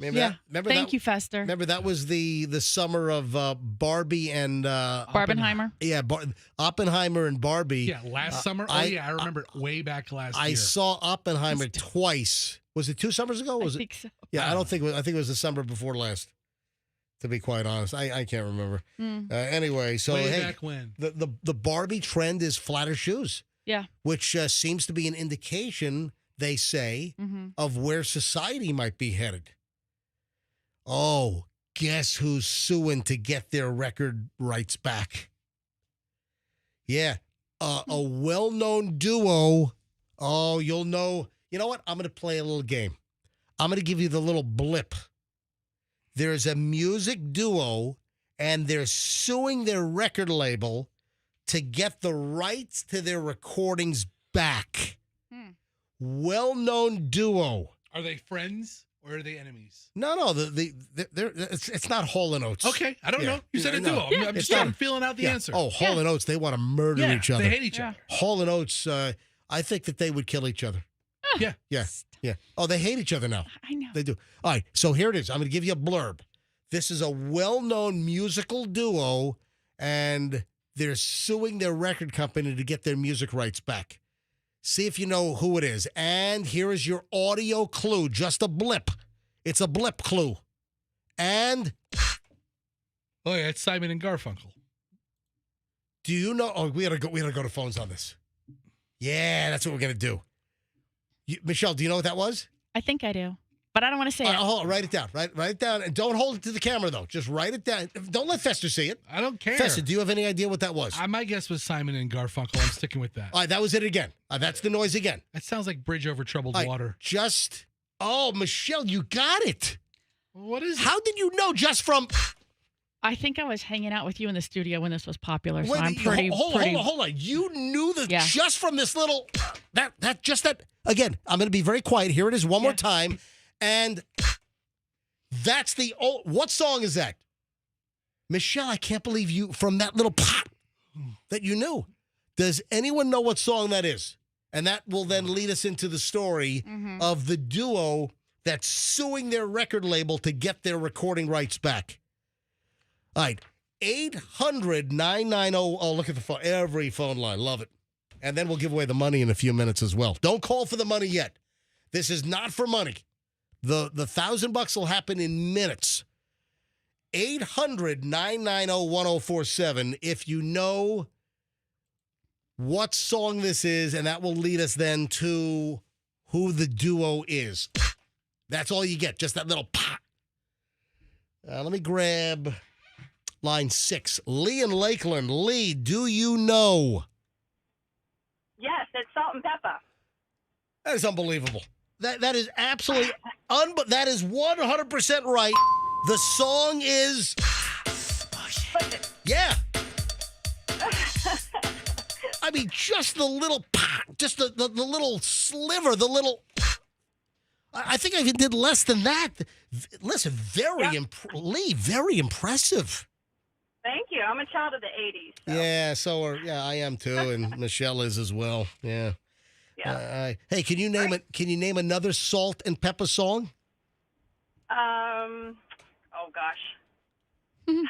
No, not off the top of my head. See if you recognize. I know them. See if you recognize this. I wanna shoot, baby. No, this is What a Man. What a Man. Yeah. Oh, What a man. What a man. But they do. What a mighty good Yeah, but I think they also do Shoop as well in that. Okay. Yeah. All right, but Shoop is also correct. Shoop, and push it. Yeah, and here's Shoop. I wanna shoot, baby. Yeah, shoot, baby, shoot, baby. Yeah, shoot, shoot. Yeah. Anyway, good job. Anyway, thanks for calling. Thanks. I appreciate you calling in. Good luck with the $1,000. Yeah, salt and pepper. What are they doing today? Are they like on those like ultimate 80s tours? They are bringing salt and pepper to tables at the restaurant where they work now when the customer requests it. Anyway, this was a big duo. I mean, they were kind of groundbreaking, hip hop classic, band or duo from like, the mid 1980s. They really hit big in 87 with Push It. Then Shoop was 93. They have filed a lawsuit against Universal Music Group. They're saying that they're violating copyright law by refusing to agree to turn over the rights to their master recordings back to them. Cheryl Salt James and Sandra Peppa Denton filed a lawsuit in federal court in New York on Monday. Yeah, they're asserting a copyright infringement. Oh, my God. Copyright Act of 1976. Yeah, so they're going after Universal Music Group. Their lawyer's last name is Kuman. No, it's Paprika. It was too close to Peppa. I didn't go with Paprika. Trying to think of something funny. Hey, Deb, thanks for the email. I did see the story. Deb sent me an email. Hey, MJ, would you have liked to have found the 6-inch long megalodon tooth off the coast of Venice? Yes, I would have. That's awesome. I saw the video of that. Yeah, I saw it on the news. Yeah, a scuba diver, Christina Scott. Yeah, I would love to find a massive megalodon tooth. But, those have been known to be found. Listen, down around Venice, you've got that famous area where Shark Tooth Beach. Yeah, Shark Tooth. Yeah. You'd go for shark teeth. And, again, every once in a while, people find these megalodons. I took the kids down there during spring break, and we found a bunch of little shark teeth. Yeah, so Christina Scott, if you know her down in Venice, she was diving, and she found a 6-inch long, very, very old megalodon, an extinct shark species. They were massive. They were like 40, 50, 60 feet long, and they had a couple of hundred teeth. I mean, and they were, these like razor blade teeth. And she found this megalodon tooth that like fills up her entire hand. The thing about shark teeth is they fall out fairly easily. Yeah, I'm jelly. And then they replace themselves. Yeah, congratulations, Keep growing new teeth. Christina Scott. Good job. Yeah, so these megalodons, they've been extinct for like 3 million years. I mean, a long, 3.5 million years. It was a long time ago. So, Deb, thanks for the email. She sent me the story, and I did see it. And, I'm a little jealous, just a little. Hey, think about this for a second. What time is it, 8:41? All right, I've got time. So we'll give away the money in just a bit. Just keep listening, and I'll tell you when to call in for the next $1,000. Let me pose a question. Is it okay if you go out on a date, a first date? So you're the woman. You're going out with a guy. I'm just going to go, for the sake of the story, just traditional. Is it okay if the guy whips out a coupon and uses a coupon on your first date? Like a restaurant coupon? Is that a red flag? Is that an issue? I don't don't know that I would have an issue with that necessarily. I mean, where is it? Perkins? Yeah, I mean, where are you Olive Garden? Yeah, where are you going, first of all? So there was a survey on this, and the question is it okay to use coupons on first dates? What do you think the survey says? What do you think Americans say? Yes or no, okay to use a coupon on a first date? You know, that's one of those things that it's a funny story if you really like the guy. Yeah. And it's a jerk move if you don't like the guy. Exactly. The guy, you can't win. Yeah. You know, if we're getting along wonderfully for 2.5 hours at dinner, and I'm like, hey, watch this. I'm going to save us $10 off this dinner. And it's hysterical and it's funny and we do it and we laugh about it forever as we grow old together. Right. Great. You go on, you get married, you Or have kids. Isn't it a funny first date story? Yeah, we have a terrible time and I get the bill. I'm like, well, here's my coupon. Take her meal off. A new survey says that 56% of Americans now think that using a coupon on a first date is completely acceptable. Yeah. I mean, to go out to eat is really not a cheap venture anymore. And, this actually led to another finding that frugality is seen as a positive. That if you go out on a date and the other individual is frugal, that most think that frugality is okay, that being frugal is not a detrimental trait. If you're sitting there acting like you're the sheik or something, just calling over more wine and more steaks, he's going to burn through our life savings. We don't want to do this. Like some loaded dude, some royalty from Dubai. Yeah, right? And bring us all the steak. I'll have the lot. Bring us all. So listen, apparently your path is cleared. If you're a guy and you got a coupon for dinner, by all means, whip it out. Dude, if you go to a restaurant that takes a coupon, then feel free to drop it. I was wondering what happened to these things. And now I know what happened to these things. So I'm watching, and Michelle hates it. Michelle will leave the room. I'm not watching that. I'm going upstairs. Folks, I don't say it like that. I just say, I'm not watching this. I'll go upstairs. Folks, if you could just spend like a half an hour in my house, you think this show could be entertaining? Just hang out in my house. Well, I mean, not uninvited. If you break in, I'm going to shoot you. But if you're, imagine them sitting on the front stoop bleeding. He told me to come. If you are invited into my house, just observe Michelle and me and the interaction just for a few minutes, and real life sometimes is even better than the show.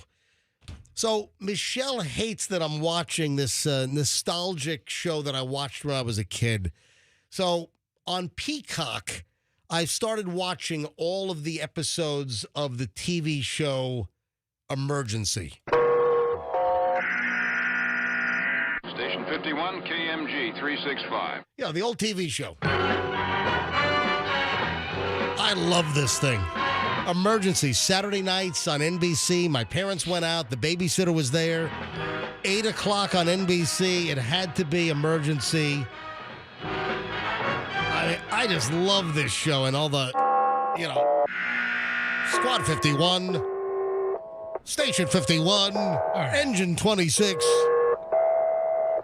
Tanker 5. We get it. You like sound effects. So, but I love the TV show. Okay. All right. So I'm watching all the Emergencies. They're on Peacock, all the seasons. I'm on like season 4 now. And I've seen this a couple of times.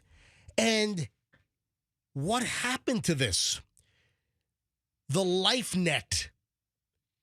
Fire departments don't use them anymore. Remember like the trampoline net that they used to have and the firefighters would run to like the side of a building? Yeah, and like a 3-story building. Yeah. Like, jump! And the flames are shooting out and somebody jumps from an upper floor and the firefighters are all around this like circular, like trampoline looking thing, to catch, except they didn't have springs to bounce them back up in the air. Yeah, I mean, it would just kind of catch them. It would catch them.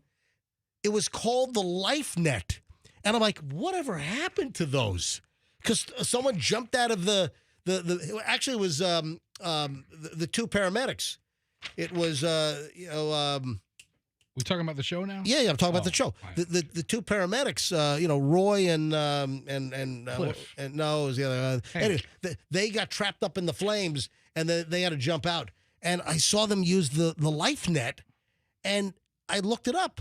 I'm like, do fire departments use life nets anymore? They don't. Mm-mm. So Why not? Google AI returns this. It sounds like the kind of technology that really can't be beaten. Right. But listen to this. No, fire departments no longer use life nets. They've become obsolete due to advancements in firefighting technology, particularly the development of aerial apparatus, ladder trucks that allow for safer and more effective rescues at greater heights. So That's a good point. yeah, no more jumping out. I saw a video of a guy in a building that was burning, and he was on the balcony, and they just put the truck right up to him, and he hopped on the bucket and got down safely. Oh. Yeah. Can we take a moment to remember somebody? Oh, this is sad. Starburst. You know who we're going to remember right now? Starburst. Yeah. All right, maybe that's not the That's thing not the best thing. Yeah, what is that? Yeah, I mean, of all right. the things you would have, I wasn't even thinking that when I heard this guy passed. Starburst. All right, Yeah, were you it's- thinking of this? They do, Fester. Norm! Yeah, Like that's the thing. I mean, there's that is just for everybody on the show, but his thing was Norm. I mean, we're going to play the same thing when Ted Danson Andrew, dies. can you find me a Norm, or else I'll never hear the end of it? Well, you'll- I mean, Andrew, find me a Norm real quick, all right? There we go. And he would walk in married or a guy. There's Yeah. a Norm. George Wendt. Yeah. So Norm's real name, George Wendt, W-E-N-D-T, dead at the age of 76, and he was also a part of that Saturday Night Live skit with Starburst. and you know who his nephew is? Hold on, George Wendt's nephew? Yeah. Is whom? Oh, it's one of my favorites. Who? Jason Sudeikis. Are you serious? Did you read the article? Oh, I didn't get deep in it. So Jason Sudeikis is the nephew of George Wendt? Yeah, I think I've heard that before. I never knew that. Well, listen, but Michelle's right. I don't think I've ever watched an entire episode of Cheers. It didn't do it for me. It was a good situation comedy. I was never a Cheers fan, but Michelle's right. I've never watched a whole episode of Cheers. We're going to binge watch that next. No, we're not. I'm telling you right now, we're not. All right, I'll leave the room. All right, let's give away the cash right now. Anyway, rest in peace, George Wendt, dead at the age of 76. Norm from Cheers. All right, let's go. Let's give away the next $1,000 right now. It's the ATM jail.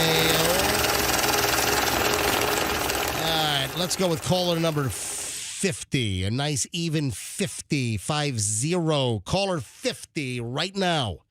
If you're the 50th caller, 800-990-1047. You'll win the next $1,000 if you know the winner from last hour. You always got to know the last hour's winner's first name, be the right caller, and you grab the grand. Every hour, every day, we're giving away $1,000. This is local only. This is not one of the radio company national contests. This is local only. You don't have to listen for the keyword and then text it or no. This is local only. You're not competing against the hundreds of other stations across the country. No. This is local only. $1,000 every hour, every day here on the MJ Morning Show. 2 solid weeks, $40,000, all brought to you by the Kemp Law Group. Accident or fall, you call Kemp Law. Caller 50 right now, 800-990-1047, 800-990-1047. Hey, Cajun Fester. Yeah. Have you heard that now the crypto market is taking bets over which of the New Orleans jail escapees will be captured next? Yeah, listen here, we still got 6 of them there on the run. That's a lot of fellas. Yeah, now there are 6 on the run. 10 escaped. Now there are 6 on the run.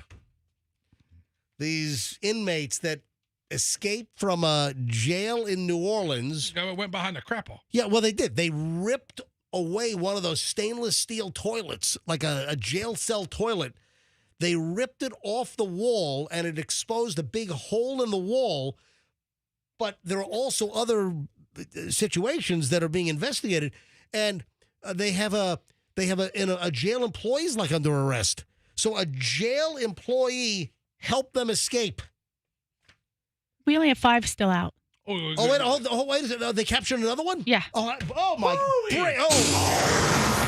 Breaking news. When did that happen? When was the last capture? Overnight? Must have. It says 11 hours ago, 12 hours ago. Oh, wow. So late last night, another one's been captured. Mm-hmm. Well, they be counting them down now. Now, I don't know if you saw this, but a jail employee, like a janitor, a custodian, is being accused of helping them out by shutting off the water. Let me ask you one question here. Yeah, go ahead, Cajun Fester. How old do you think a jail janitor is?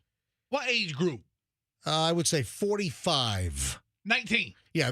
Oh. Yeah. 19-year-old jail custodian. So he's friends with these guys. Oh, man. Oh, my gosh. Yeah. So what happened was these 10 guys planning the escape by ripping the toilet off the wall, they had to have the water turned off so the water wasn't flying everywhere and leaking all over the place to, make their escape, as quiet as possible and to throw up as few red flags. So they worked out a little deal with the janitor. He shut off the water, so when they ripped the toilet off the wall, the water wasn't going to be flying everywhere. What deal could they have worked out with this janitor that made sense to help? He claims that they said, shut the water off and we won't shank you.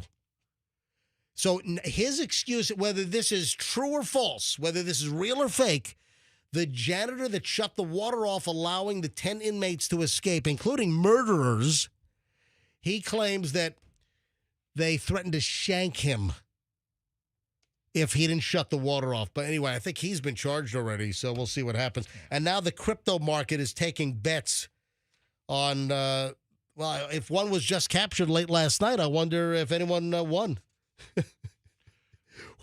Which inmates will now be captured next? Who's going to be captured last? You can bet. All right, let me grab the winner here. 855. Let me grab line 5, as a matter of fact. It's call number 50 on 5. Hi, good morning. Who's this? Hi, Hello? Hello? Yeah, what's your name? Hi, my name is Lou. Lou? Yes. Lou? L-U. L-U? Lou, where are you calling from? I'm calling from Bartow, Florida. Oh, Bartow is phenomenal. That's my favorite place for phosphates is Bartow. Yeah, it's a great place. Yeah. We just moved here. Yeah, from where? Well, we lived over in Sun City Center. Oh, yeah, that place is a dump. Yeah. I'm kidding. I'm kidding. Anyway, She's not. All right, Lou, you're caller 50. Would you like to win $1,000? Yes, I would. Lou, who won the $1,000 last hour? It was Audrey. That is correct. You got $1,000. Lou, good job. Oh, I can't believe it. Thank you so much. I've been trying and trying. Well, you got it. $1,000 is all yours. Lou, congratulations. I'm going to put you on hold. Thanks to the Kemp Law Group. You got the next $1,000. And Thank you. Thank you for listening. Hold the phone. Andrew, pick up line 5. Folks, we have another $1,000 to give away next hour here on the MJ Morning Show. Just know that Lou just won when I tell you to call in next hour. So in less than an hour, another $1,000 on the way here on the MJ Morning Show. Hey, if you're making a move, whatever you do not mess it up. You have enough to worry about. You have enough pressure and stress on your mind. Do not make it even more difficult by selecting a crappy mover. Yeah. Online, if you see like crappymovers.com, don't use them. If you see wewillbreakallyourcrapmovers.com, don't use them. If you see convicted felons will go through your drawers and steal your jewelrymovers.com, don't use them. If you see twocollegebrothers.com, use them. They are phenomenal. Over 1,100 5-star reviews on Google. If you need a great mover, you want Two College Brothers. They'll wrap all your furniture in blankets. They'll handle all your boxes with care. If you're moving, if you know someone that's moving, you want twocollegebrothers.com. It'll be the smartest move you ever make. Twocollegebrothers.com. Mention me, MJ. They'll give you free moving boxes. Twocollegebrothers.com. Remember, you got the others and you got the brothers. Twocollegebrothers.com. I am having a new air conditioning unit installed in my house later this week. Because it is shot and it does need to be replaced. And who's putting it in? Plan B Air Conditioning. Yep. So I've got multiple zones in my house. One of the units is just toast, and I'm getting a brand new unit installed by Plan B. Yeah, I'll tell you all about the installation. They're doing it on Friday. So this Friday, I'm having it put in. If you need a new air conditioning unit, they're not going to sell it to you unless it's essential, unless you got to have it. Otherwise, they love fixing systems. When other companies tell you, nope, you need a new one, Plan B Air Conditioning is well known for fixing a unit very efficiently and cost effectively. If you're looking for a great air conditioning company, whether you need service because it's broken or you do need a new unit, you want Plan B Air Conditioning. PlanBAirConditioning.com, 813-PLAN-BAC. Mention me, MJ, get 10% off. PlanBAirConditioning.com. Traffic's on 859. MJ Morning Show back in minutes. In Hillsborough, an accident.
we got to get to Michelle's Diddy update.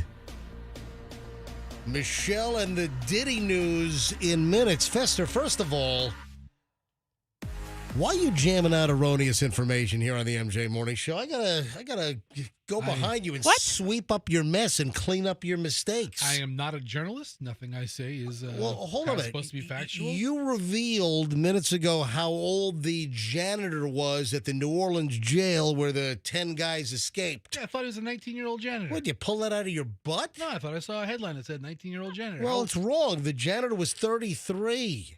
Oh. I stand corrected. The New Orleans prison worker who was arrested for allegedly helping 10 violent inmates break out last week, and now, 5 are on the run, correct?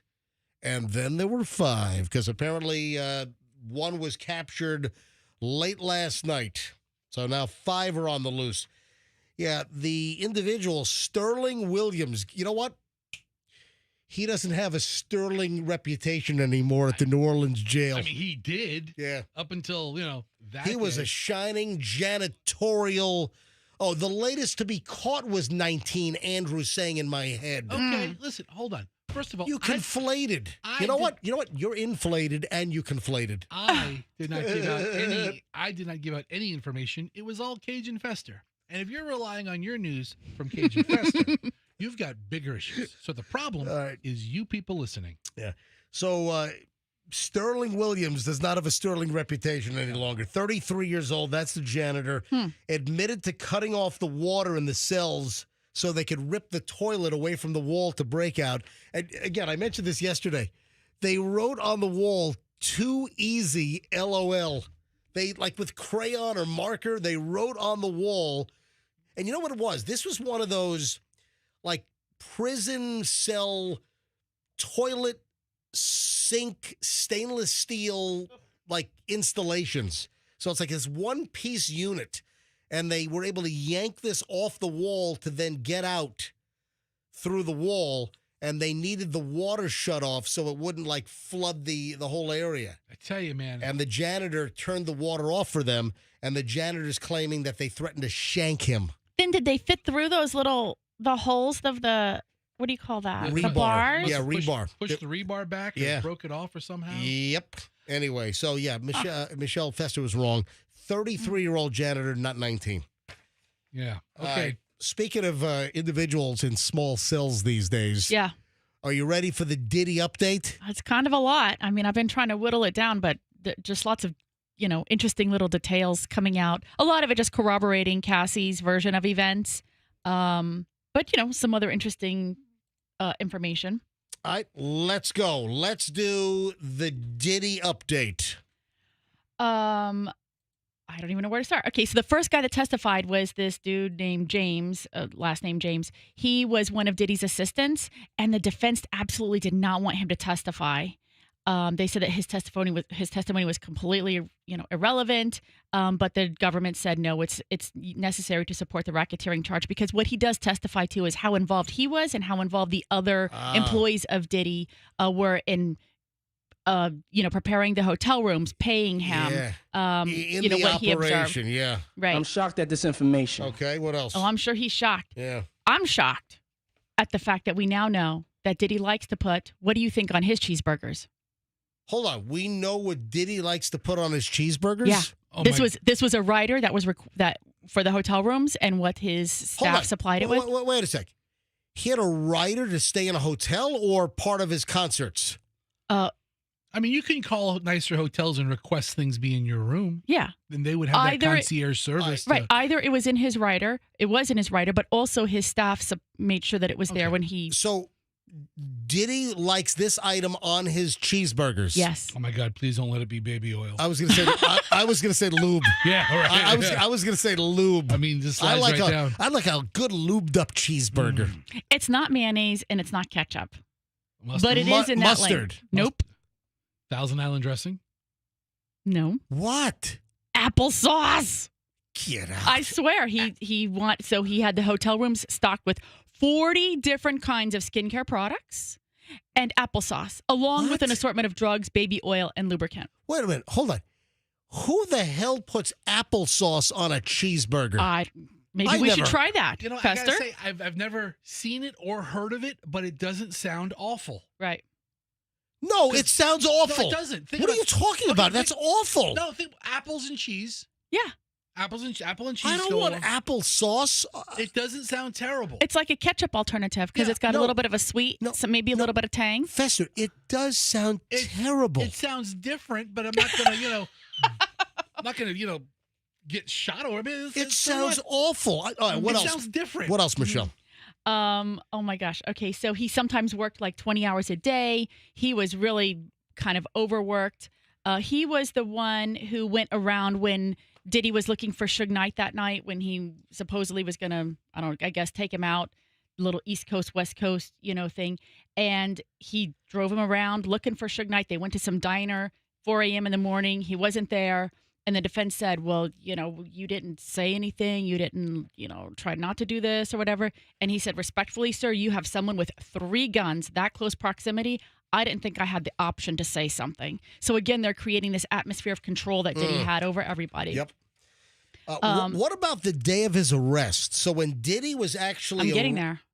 So he was arrested at a New York City hotel room in September of last year. So September of 2024, that's when Diddy was arrested. Yeah. And do you have the list of items found in the hotel No, we did room? that yesterday. We did that one yesterday? But there were like hundreds of bottles of... There was just drugs. The pink ketamine. Did you have that? Oh, you already had that? We talked about that yesterday. All right. What else do you have then? So then her mom, Cassie's mom, testified. And, we were wondering, why did she feel like she had to give him this 20 grand?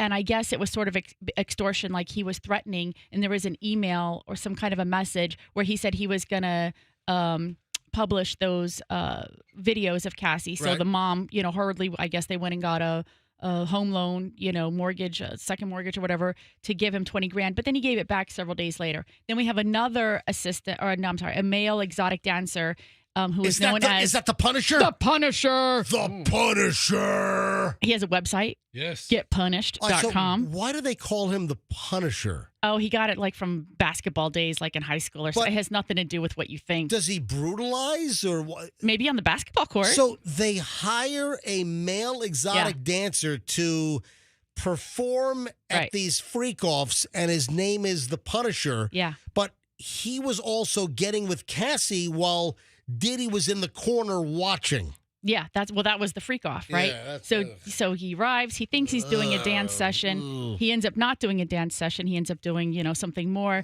He said that Diddy directed pretty much the whole thing, that Cassie was seeking cues from Diddy throughout. He said that he would tell them how to position their bodies and everything. Fester, you always ask this about the furniture and everything. I guess they covered up a lot of stuff with sheets. So maybe he brought his own sheets and put sheets down. I was asking. Up. I was asking about, with all this lube and baby oil. Yeah. What happens to the furniture, the couches, all the damage in these rooms? Must have brought his own sheets to do it, to cover everything. But he said, "Oh my God! You know what? What? That's what my grandparents were doing in Flushing, New York when I was a little kid, and all of their furniture were covered with those clear plastic couch coverings. We're going to have a freak off. My grandparents were the original developers of the freak off. Minky, come in here. No, that was Franny and Al. Franny and Al. Show me that fanny, Franny. Go ahead, Michelle. He described Combs sitting at a table naked, except for a veil like a Muslim woman would wear. So he was instructed to have no communication with that man. From the face down, he was naked, and Diddy had like a Muslim woman, like a veil or like a face burqa. Yeah. Hijab. Well, hijab is just His face wasn't covered. You could see his face, but it was behind this Arabian veil. Yeah. Very mysterious. Very mysterious. Yeah. And he didn't know when he first went in who it was. And then I guess it was maybe the second one. There was at the Essex House in New York. Oh yeah, right on Central Park. And South. on the TV, how sometimes it has a welcome for you. So when he walked in, hadn't realized who it was yet, and it said the Essex House would like to welcome Mr. Sean Combs. Oh. And then he was like, And he looked him up on Instagram and realized that's who's here watching, and I'm with the girl that's on the Instagram. Wow. So, and then the government shifted gears and went to the special agent who was in charge of the raid that day, and they talked a lot about how it was normal or typical for them to go ahead and bust the gates down, how they organized it to make sure that they timed the search to coincide with a scheduled family trip because they thought that would be easier or better. Did you mention that the one-time personal assistant, David James, said that Diddy was taking ecstasy pills every day? I didn't see that. Yeah. Mm. So Sean Diddy Combs took drugs every day. Mm-hmm. This is according to testimony from a one-time personal assistant, David James. Mm-hmm. And listen to this. Some of the ecstasy pills that Diddy took were shaped like Obama's face.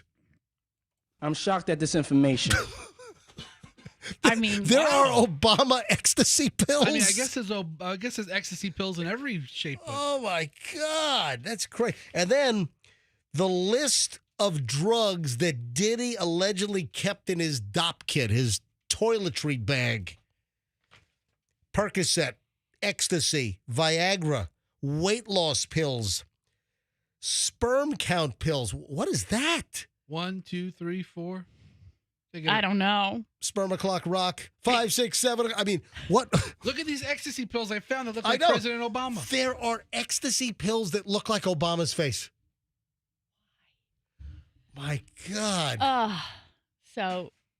But again, we have to get back to like the charges, right? And it's the racketeering. So that James, the one-time assistant, said there was nothing that happened that Diddy did not know about, that he controlled everything that was going on, and that he said that the security detail used to have this saying, "Do you know what rhymes with tired if you couldn't work your like long shift?"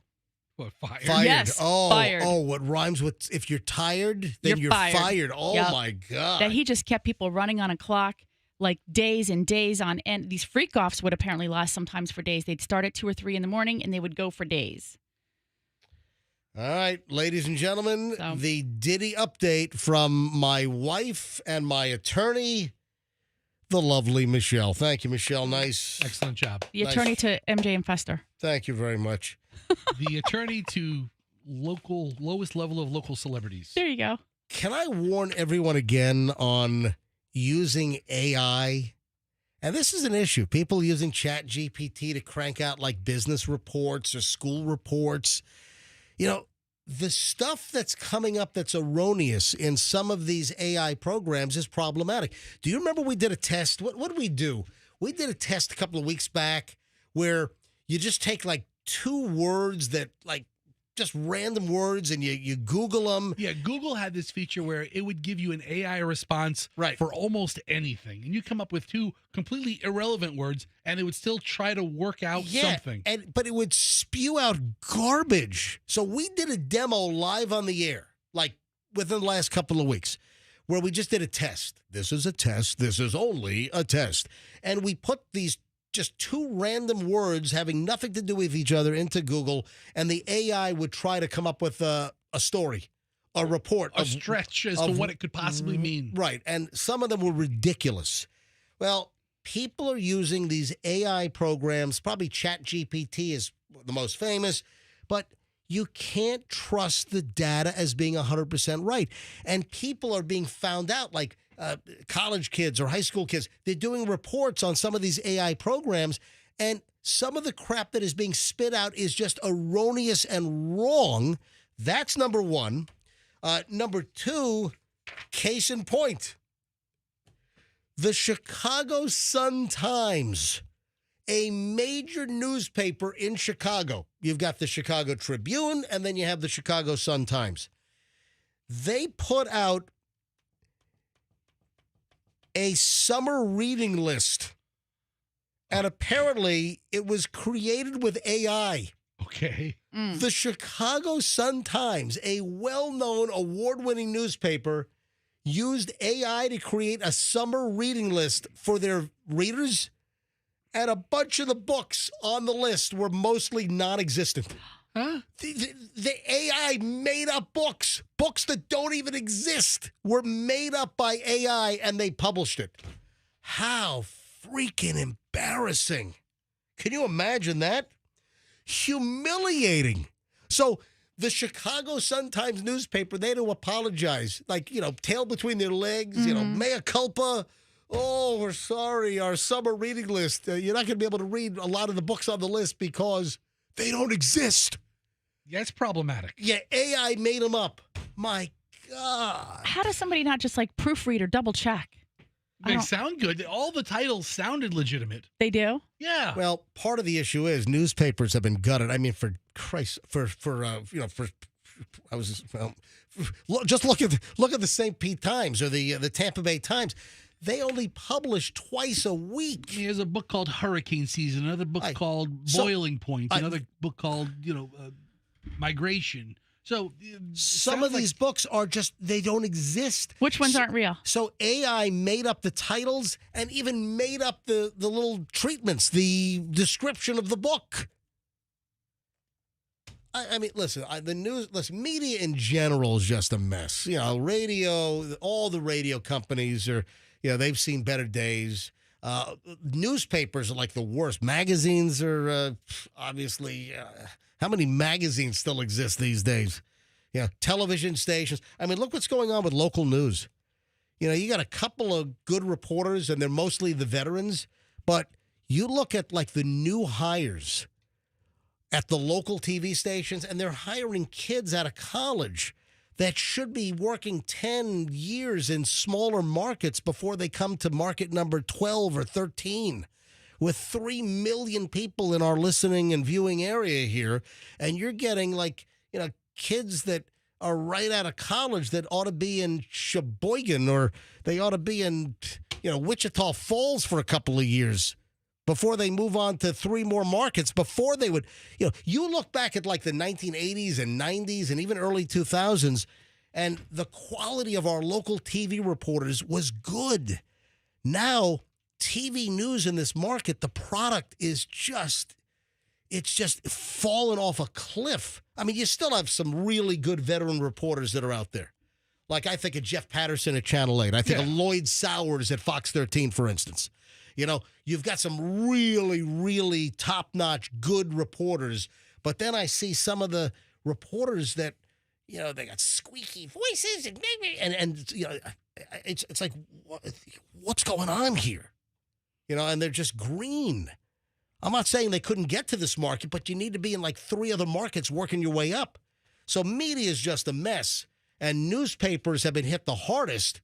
So now they're using AI to come up with reader lists for books for the summer, and half the list is made up and they don't even exist because they used AI. I just typed in the chat GPT, give me a list of 10 lighthearted books I can read this summer, and it spit it out in a nanosecond. Yeah, why don't you see how many of those are real?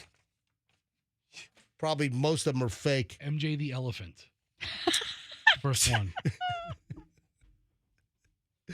All right, 9:22 at the MJ Morning Show. We've got another $1,000 to give away in just a matter of minutes. We have a final segment of the MJ Morning Show next. Oh, this is terrible. Family buys an item. They get it home. It explodes and destroys their house. I'm sorry. You're not going to believe what it is. Family buys an item. Hours after they bring it home, it explodes. House is trashed. What was it? I'll tell you next, plus a lot more. And $1,000 on the way. On the MJ Morning Show on Q105, 104.7 FM. Please stand by. You want that Ford employee pricing? You better hurry because it will expire soon. Go to Veterans Ford. And there's a reason why, folks, I tell you about Veterans Ford. They are phenomenal. If you want a dealership that's going to treat you like family, if you want a dealership that's not looking for the quick score, let's just rake them over the coals, let's just really take them out back and get them good. We don't care if they come back. Some car dealers have that mentality. That's not what you're going to find at Veterans Ford. Veterans Ford wants to get you in the door. They want to treat you so well, give you such a good deal that you keep coming back again and again, and that you send all your friends and relatives and coworkers to Veterans Ford. And right now, Ford employee pricing is in effect. You can get a new Ford car, truck, or SUV at A-Plan, Ford employee pricing. And it's a limited time. You actually pay less than dealer cost with Ford employee pricing. So this is only going to last for a limited time, so don't miss out on it. Don't miss out on the great experience at Veterans Ford. If you need a great Ford service department, Veterans Ford is tops. They're the best. People love Veterans Ford service. Veterans Ford, Veterans Expressway, and Linebaugh, and tell them that MJ sent you. The Holland Group Retirement Wealth Advisors, they want to give you something for free. In a world where you don't get a lot of free stuff these days, the Hollands want to build you a complimentary, no obligation, no commitment plan for both your investing strategy and your retirement planning. How about a second opinion? Again, complimentary. Do you have the right investment plan to bring investment income in? You retire, the paycheck stops. Investment income every month needs to replace that paycheck, and then some in many cases, so you can have the retirement you've dreamed of. Are you in your mid-40s, late 40s, into your 50s, approaching 60, getting ready for retirement, in retirement? Get a hold of the Hollands. Make sure your plans are right. Make sure you can lead the retirement you've dreamed of. Make sure you don't get clobbered with taxes in retirement. You need a great tax mitigation plan. You need a tax advantage strategy. That's what the Hollands will do. Any questions you have, they'll build you the two plans complimentary. Any questions about investing or retirement, call the Hollands. Go to askthehollands.com, askthehollands.com, and tell them MJ sent you. Traffic's on, final check, Shriner's on, $1,000, your chance to win it next. Hillsborough still dealing with it.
the MJ Morning Show. And it is the final chunk of the MJ Morning Show on a Wednesday. But it's not over, folks. We got a ton of great crap, plus $1,000 to blow out the final 1,000 today before we do it all over again tomorrow. Another week, another 20 grand with the ATMJ blowing out $1,000 a pop every hour, every day, local only, all MJ listeners. You hear every single one live on the air. And another $1,000 will happen at any time between now and the end of the show in just a few minutes. So keep listening to the MJ Morning Show. I mentioned before the break a warning. Family buys an item, they bring it home. Hours later, their home is destroyed. This could be a couple of things. Yeah. Is it a car? Is it an electric vehicle? To a certain extent, yes. Is it is it a golf cart? It is. Okay. Yes. How'd you guess Well, that? no, because EVs, Dude. Electric vehicles, especially in the wake of what's happened in Jacksonville at the airport, and what happened in town when some of the cars got exposed to salt water. Yep. Houses are being burned down because the lithium batteries or the batteries in these EVs get super hot. So, and I know how you hate EVs, and I know how you always look for every opportunity to poo-poo on them. And golf carts. And you hate golf carts. Well, I think there's a battery difference. I don't know. Are there any lithium-ion powered golf carts? Because typically your regular golf cart uses a regular car battery, doesn't it? In most cases, like a series of lead acid batteries. But, the cars, the EV cars use lithium-ion batteries. Yeah, there is a such thing as a lithium golf cart battery. There is? Yeah. Okay, so listen, I'm sure they're probably, my power bank isn't lithium-ion for my cell phone. All right, so this is up in West Virginia. A family bought a golf cart, a brand new, this is brand new. Golf carts aren't cheap. Fairmont, West Virginia. They bring home the golf cart Monday morning, and the golf cart catches on fire and burns their house to the ground. Tim Heldreth purchased the golf cart early on Monday morning this week, parked it outside his home. After he dropped it off, he left to visit his son. His neighbor then calls frantically, "Hey! Your golf cart's on fire!" The golf cart was right next to the house. It then catches the house on fire. Holy crap. The golf cart's battery exploded, according to the neighbor. When he went to investigate the smoke, the fire then spread to the home. That's a mess, man. That's awful. Yeah, apparently the family dog was able to be rescued out of the home before the home was destroyed. The source of the fire was a Racka Tau, Racka. I don't even know that golf cart, but it was purchased by the guy at Tractor Supply. Tractor Supply Company. They sell golf carts. I know they sell chickens. Yeah, they do. I've seen golf carts outside the front where they have the big riding mowers. So the source of the fire was a Racka, Racka Tao GCE V4G 4-seater electric golf cart purchased that morning. Here it is. It's $6,500 from a Tractor Supply Company in Morgantown, West Virginia. Oh, that's a nice looking golf cart. Actually, a good looking golf cart. Oh, that's a sweet looking ride. I don't even like golf carts. In fact, I hate golf.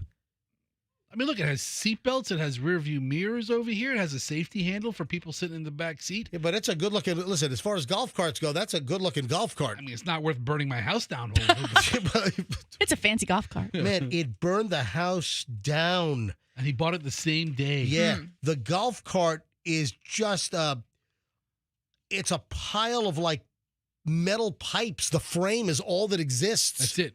So everything else is melted beyond recognition. Is he going to sue Tractor Supply? Listen, I don't know if it's Tractor Supply. Look, in a case like this, if he plugs in their golf cart that he bought 12 hours earlier, right, and now his house is cinders. Well, unless you can prove it's Tractor Supply's fault, I think it's more of the manufacturer of the golf cart. But in litigation, they go after everybody. Mm-hmm. Yeah, they'll go after the trucking company that dropped it off at Tractor Supply. Accident or fall or golf cart fire in your house. Call Kemp Law. That's right, baby. But luckily, the family dog Riley got out, and Riley was not a casualty. I'm glad that Riley was not melted to the ground as well. Yeah, that's sad. Yeah. So heads up. I don't know if this is a one-off. I don't know if this is a thing, but the Raka 4-seater, 48-volt, 5,000-watt electric utility cart for $64.99, $6,499.99. Oh, by the way, it was $69.99. Right now it's on sale. That's because it could burn your house down. So it's a fire sale right now on these units. So I don't know if it's a one-off. I don't know if this is a thing. If there are multiple of these Raka golf carts that are catching on fire. I'm on their website. They sell a dozen different kinds of golf carts. Yeah. Are they made in the U.S., Raka, or is this a Chinese deal, or what's going on with these things? Oh, I've got a follow-up.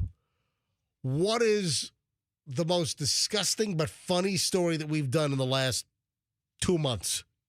Think about this. This is a quiz. This is a test.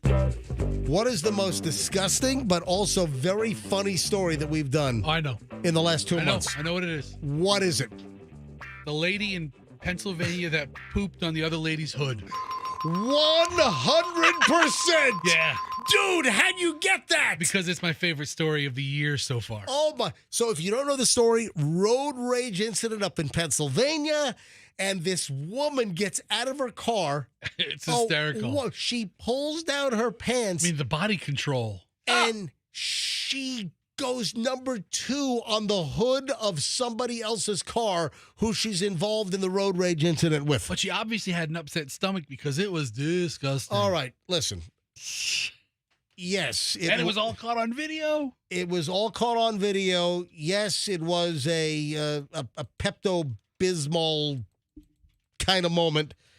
It was, I don't want to say any more, but we have an update on the mom who pooped on the other driver's hood. And let's just say that a little baggie's not going to clean this up like, when you're taking the dog out for a walk. No. This is a whole roll of paper towels. Let's just put it that way. This was a... Nausea, heartburn, indigestion, upset stomach, diarrhea. Yay, Pepto-Bismol! Moment, yes. All right. Yeah. So here's the update on this woman. The Pennsylvania mother. I love the news articles that say allegedly defecated. No, there's nothing alleged here. There's video of her. Don't they have to say that until she's convicted? And that's BS. Well, no, they could say she's allegedly charged with something, but the fact is it's on video. No, well, she's not allegedly charged. She was charged. Right, but Fester was asking, do you have to say allegedly? Read the sentence again. All right. Allegedly did that act. A Pennsylvania mom who allegedly defecated on a vehicle in a bizarre case of road rage. Right. I think Fester's right. You shouldn't have to say allegedly. You shouldn't, because the video exists. Yeah. We see her defecating on the hood of the other woman's car. Well, guess what? She's hired a bodyguard to accompany her to court. Why? I don't know. This gets more bizarre. She would be the one person I wouldn't want to mess with. Christina Solometto, 44, appeared at Prospect Park District Court on Monday for a preliminary hearing into the wild offense that was caught on camera last month. The clip shows a woman dubbed the Delco Pooper. It's not a good name. What does that mean, Delco? Is that the town? I don't know. Is it the town of Delco, Pennsylvania? Was it Delco, PA? Or anyway, she drops her trousers, she drops her pants, then squats over the hood. You couldn't call her the Pennsylvania pooper? How many poopers are there in Pennsylvania? It's so much better sounding. No, they're calling her the Delco Pooper because it was Delaware County. Oh. It was Delaware County, Pennsylvania, so Delco. So I guess the locals must call Delaware County Delco? Yeah, it says Delco woman filmed. Hey, Michelle and I and you, guess where we live? Hillsco. Yeah, we do. We live in Hillsco. Hillsborough County, Hillsco. But we broadcast from Pinco? Pinco? Pinco. Pinellas, Pinco. Well, some say Pinellas. Anyway, the Delco. What do you call Pasco? Pasco. So, yeah, there's nothing alleged about this, but for whatever reason, she shows up at court on Monday for a preliminary hearing, and she had to have a bodyguard. Her attorney, David Clayman, advised local news outlets that Solamento hired a bodyguard due to receiving threats after the clip went viral all over the world. Nobody wants to lay a hand on her. Who wants to hurt her? I mean, it's disgusting. It's gross. Plus, you know what her fight or flight response is. Oh, my God.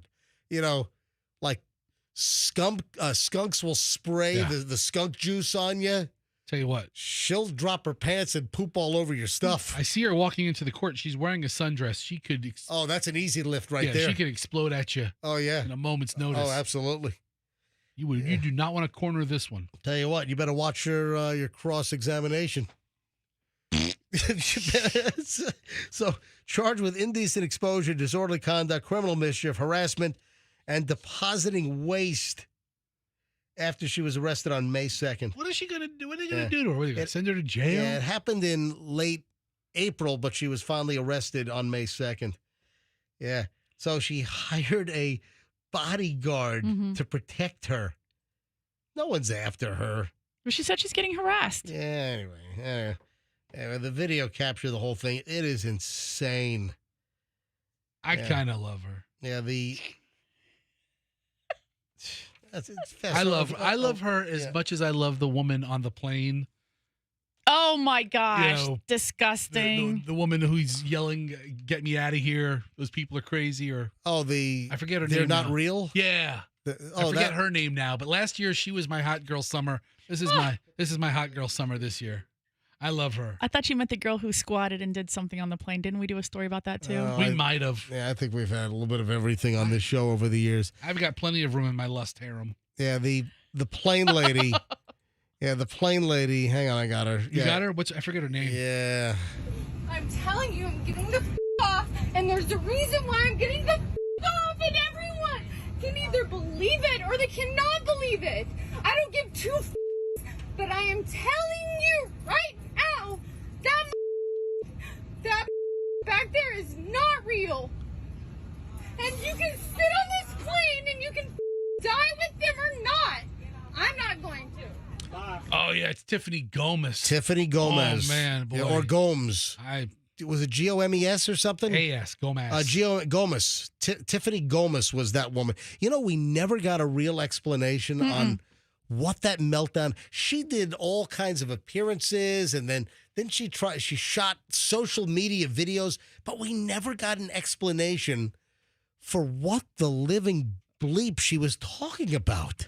Listen, Tiffany Gomez, her 15 minutes are well over. Oh, they're done. But, man, yeah, she holds a spot in my heart. Was she like a real estate agent or something? What did she do? She lived like in a $2 million house in the Dallas suburbs, had a all but perfect life when she flips out on a plane. Yeah. She probably took like a pill or something. Hey, you know what? You're probably seriously. She probably had some pill from P. Diddy's DOP kit. She's on her way to a freak off in Vegas. All right, let's give away the money. Let's give away $1,000 right now. Oh, before I give away the $1,000, I want to thank everyone. The report card came out yesterday, and the MJ Morning Show. We're having a good year so far. The show was #1 in January. I think number 2 or 3 in February. March we dropped a little bit, but I was gone for 2.5 weeks scuba diving. So That's a good point. We had best ofs, and then April just came out. So April, the April Nielsen ratings for radio just came out, and the MJ Morning Show #1, 25 to 54. So thank you very much. MJ Morning Show for April, #1, 25 to 54 persons in the Tampa Bay market. So thank you.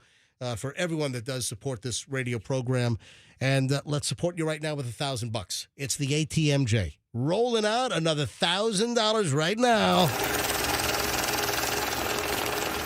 Yeah, you're going to get a check for $1,000. I know that sound effect sounds like our ATM is spitting out all $1 bills. But listen, it's $1,000. We'll take caller number 75.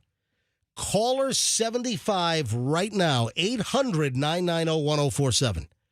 If you're the 75th caller and you know the first name of who won last hour, you will win the next $1,000. That's how it works. Just be the right caller and always know the previous hour's winner's first name. We'll take caller 75 live and hopefully give away the next $1,000 in minutes. 800-990-1047. 800-990-1047. Caller 75. Good luck. Oh, free beer back at Busch Gardens. Really? Well, listen, you're paying for it, obviously, with the admission price. But listen, it's a nice gesture. Yeah, they didn't give you beer free before. Well, hold on. They used to have the free... Back in the day when the brewery was there, right, so, they used to have a tasting. All right, so when did free beer go away at Busch Gardens? Do you know? I mean, how long has that Anheuser-Busch brewery been gone? I mean, it feels like something that went away like in the early 2000s or 90s. You know, I don't know exactly. All right, so, well, it's coming back. Free beer at Busch Gardens is back. It starts in 2 days. It's not like, oh, this is months away. No, it starts on Friday. Beginning this Friday, May 23rd, guests that are 21 and up will get a free 7-ounce beer each day. And if you're a Busch Gardens season pass holder, you can get 2 complimentary 7-ounce pours a day. Man. Yeah, so this is going to be a Summer Nights Event Days promotion only at Claw Island beginning at 11 a.m. And they will shut it off 90 minutes before the park closes. So you get a cup of beer. Yeah, Summer Nights runs on select nights through August 10th. So it doesn't seem like it's every day at the park. It's just Summer Nights Event Days to get your free beer at Busch Gardens. I don't see why they're all not summer nights there in the summer. Yeah, Let's really. go. I mean, so that is you're a season ticket holder. You get 2 beers. That's essentially a little bit more than 1 can of beer. Oh, do you remember we did the AI story a little while ago, if you were listening? Nope. We did a story about how the Chicago Sun-Times got burned. They put out a summer reading list, and somebody at the Chicago Sun-Times generated the summer reading list using AI, artificial intelligence. And they're totally embarrassed because a good portion of the summer reading list doesn't exist. AI just made up titles of books and descriptions of the books. And just a big walk back, a big clawback, an apology, mea culpa, we're sorry. Well, there was one other AI story that I have, and I thought this was interesting. A big CEO from Duolingo says that AI is a better teacher than humans. But schools will still exist because you need childcare. Yeah. I don't know if I like that. But that's true. Are you familiar with Duolingo? Yeah. My daughter does Duolingo every couple days. She does? She thinks she's going to learn Spanish. Yeah, it's a learning platform. And the CEO says that AI is a better teacher than humans, but you still need childcare. That's why there'll still be schools. Yeah, I mean, and teachers. I'm going to lose my free childcare in essentially 10 days. Humans. And I got to put up with these bastards for 2.5 months until I get my government benefit back. Line 3. Hello. Line 3. Hello. Hello. Hello. Hi. Welcome. Who is this? Dottie. Dottie, welcome to the MJ Morning Show. Dottie, where are you calling from? I'm working in Tampa now, but I'm from St. Pete. Oh. We had a Dot call the show earlier. Was You're that the you? second Dottie of the day. No, that wasn't me. I heard her on the phone. I was like, wow, another Dottie out there. Yeah, look Dottie, at that. I was thinking, we don't have Dotties on for years. Yeah. We have 2 Dotties in one day. I thought that back when the first caller came on. Yeah. So, Dottie, you are caller 75. Awesome. Dottie, I think you know where this is headed. Yes, I do. Dottie, and I know the name. As caller 75, can you tell me the name of last hour's winner? Lou, L-U. That is correct. Oh, $1,000. Dottie, I just won. Yeah, you just won $1,000.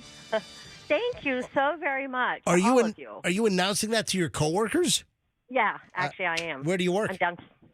I work at Scan Design Furniture. Oh, on Gandy? Yes. Oh, that is fantastic. That's right across from where you used to work. Yeah, right. So the old studios were right. Why are they still leaving the iHeart signs up there? Because nobody works there to take them down. I mean, why don't they take the signs down? You ever notice they have like security? Hey, Tommy Chuck, Sectig, take the signs down from the old location. I mean, get Tommy Chuck's ass out there on a ladder to take down the old iHeart signs. They don't own the building anymore. Yeah, I know, but why did they take the signs down? I want to know if Dottie can get me a good deal on that King something desk that's like, $20,000 because it's, modeled after the King of Norway or something. Oh, I thought you were talking about the desk we saw years ago that was so cool. Is that the That's desk? the one. Yeah.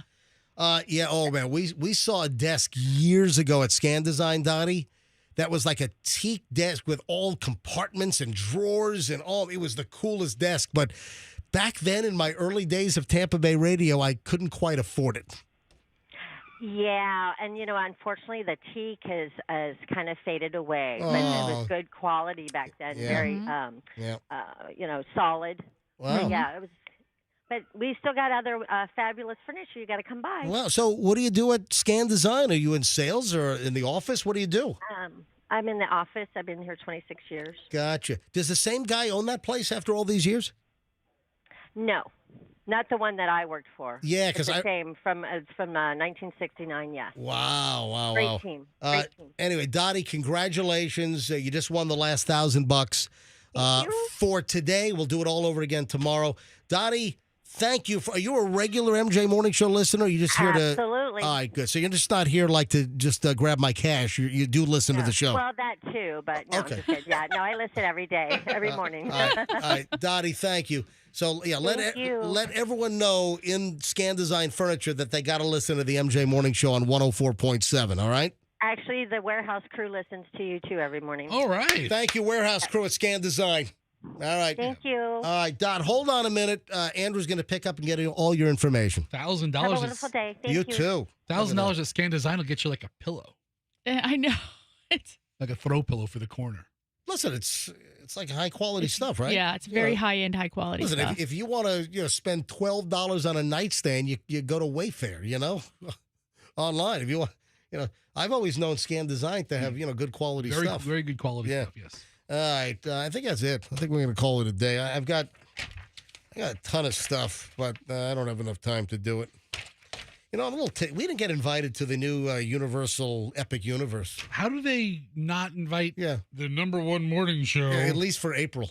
For 40 miles away, right? We could suck butt in May once those numbers come out. We could be number 17 in the next ratings, but we're #1 right now in the April ratings. Crazy thing is, MJ, I feel the show's been consistently good all along. Yeah, it has. It's just this warped rating system we have to deal with. Well, anyway, I just dumped that fester. All right, 9:53 at the MJ Morning Show. All right, when we get back in, 20 hours, right? We're back in 20 hours.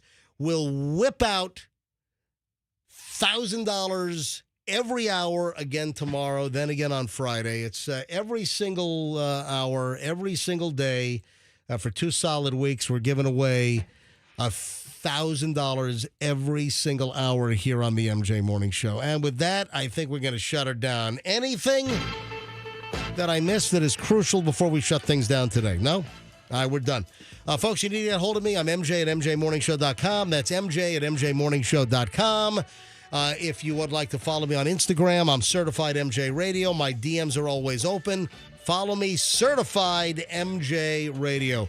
Have a phenomenal day. We'll see you back here tomorrow morning. Remember who just won, and then call us in the 6 o'clock hour and try to grab the first grand tomorrow. Have a great one, folks. MJ Morning Show, Q105, 104.7 FM, and let's be careful out there.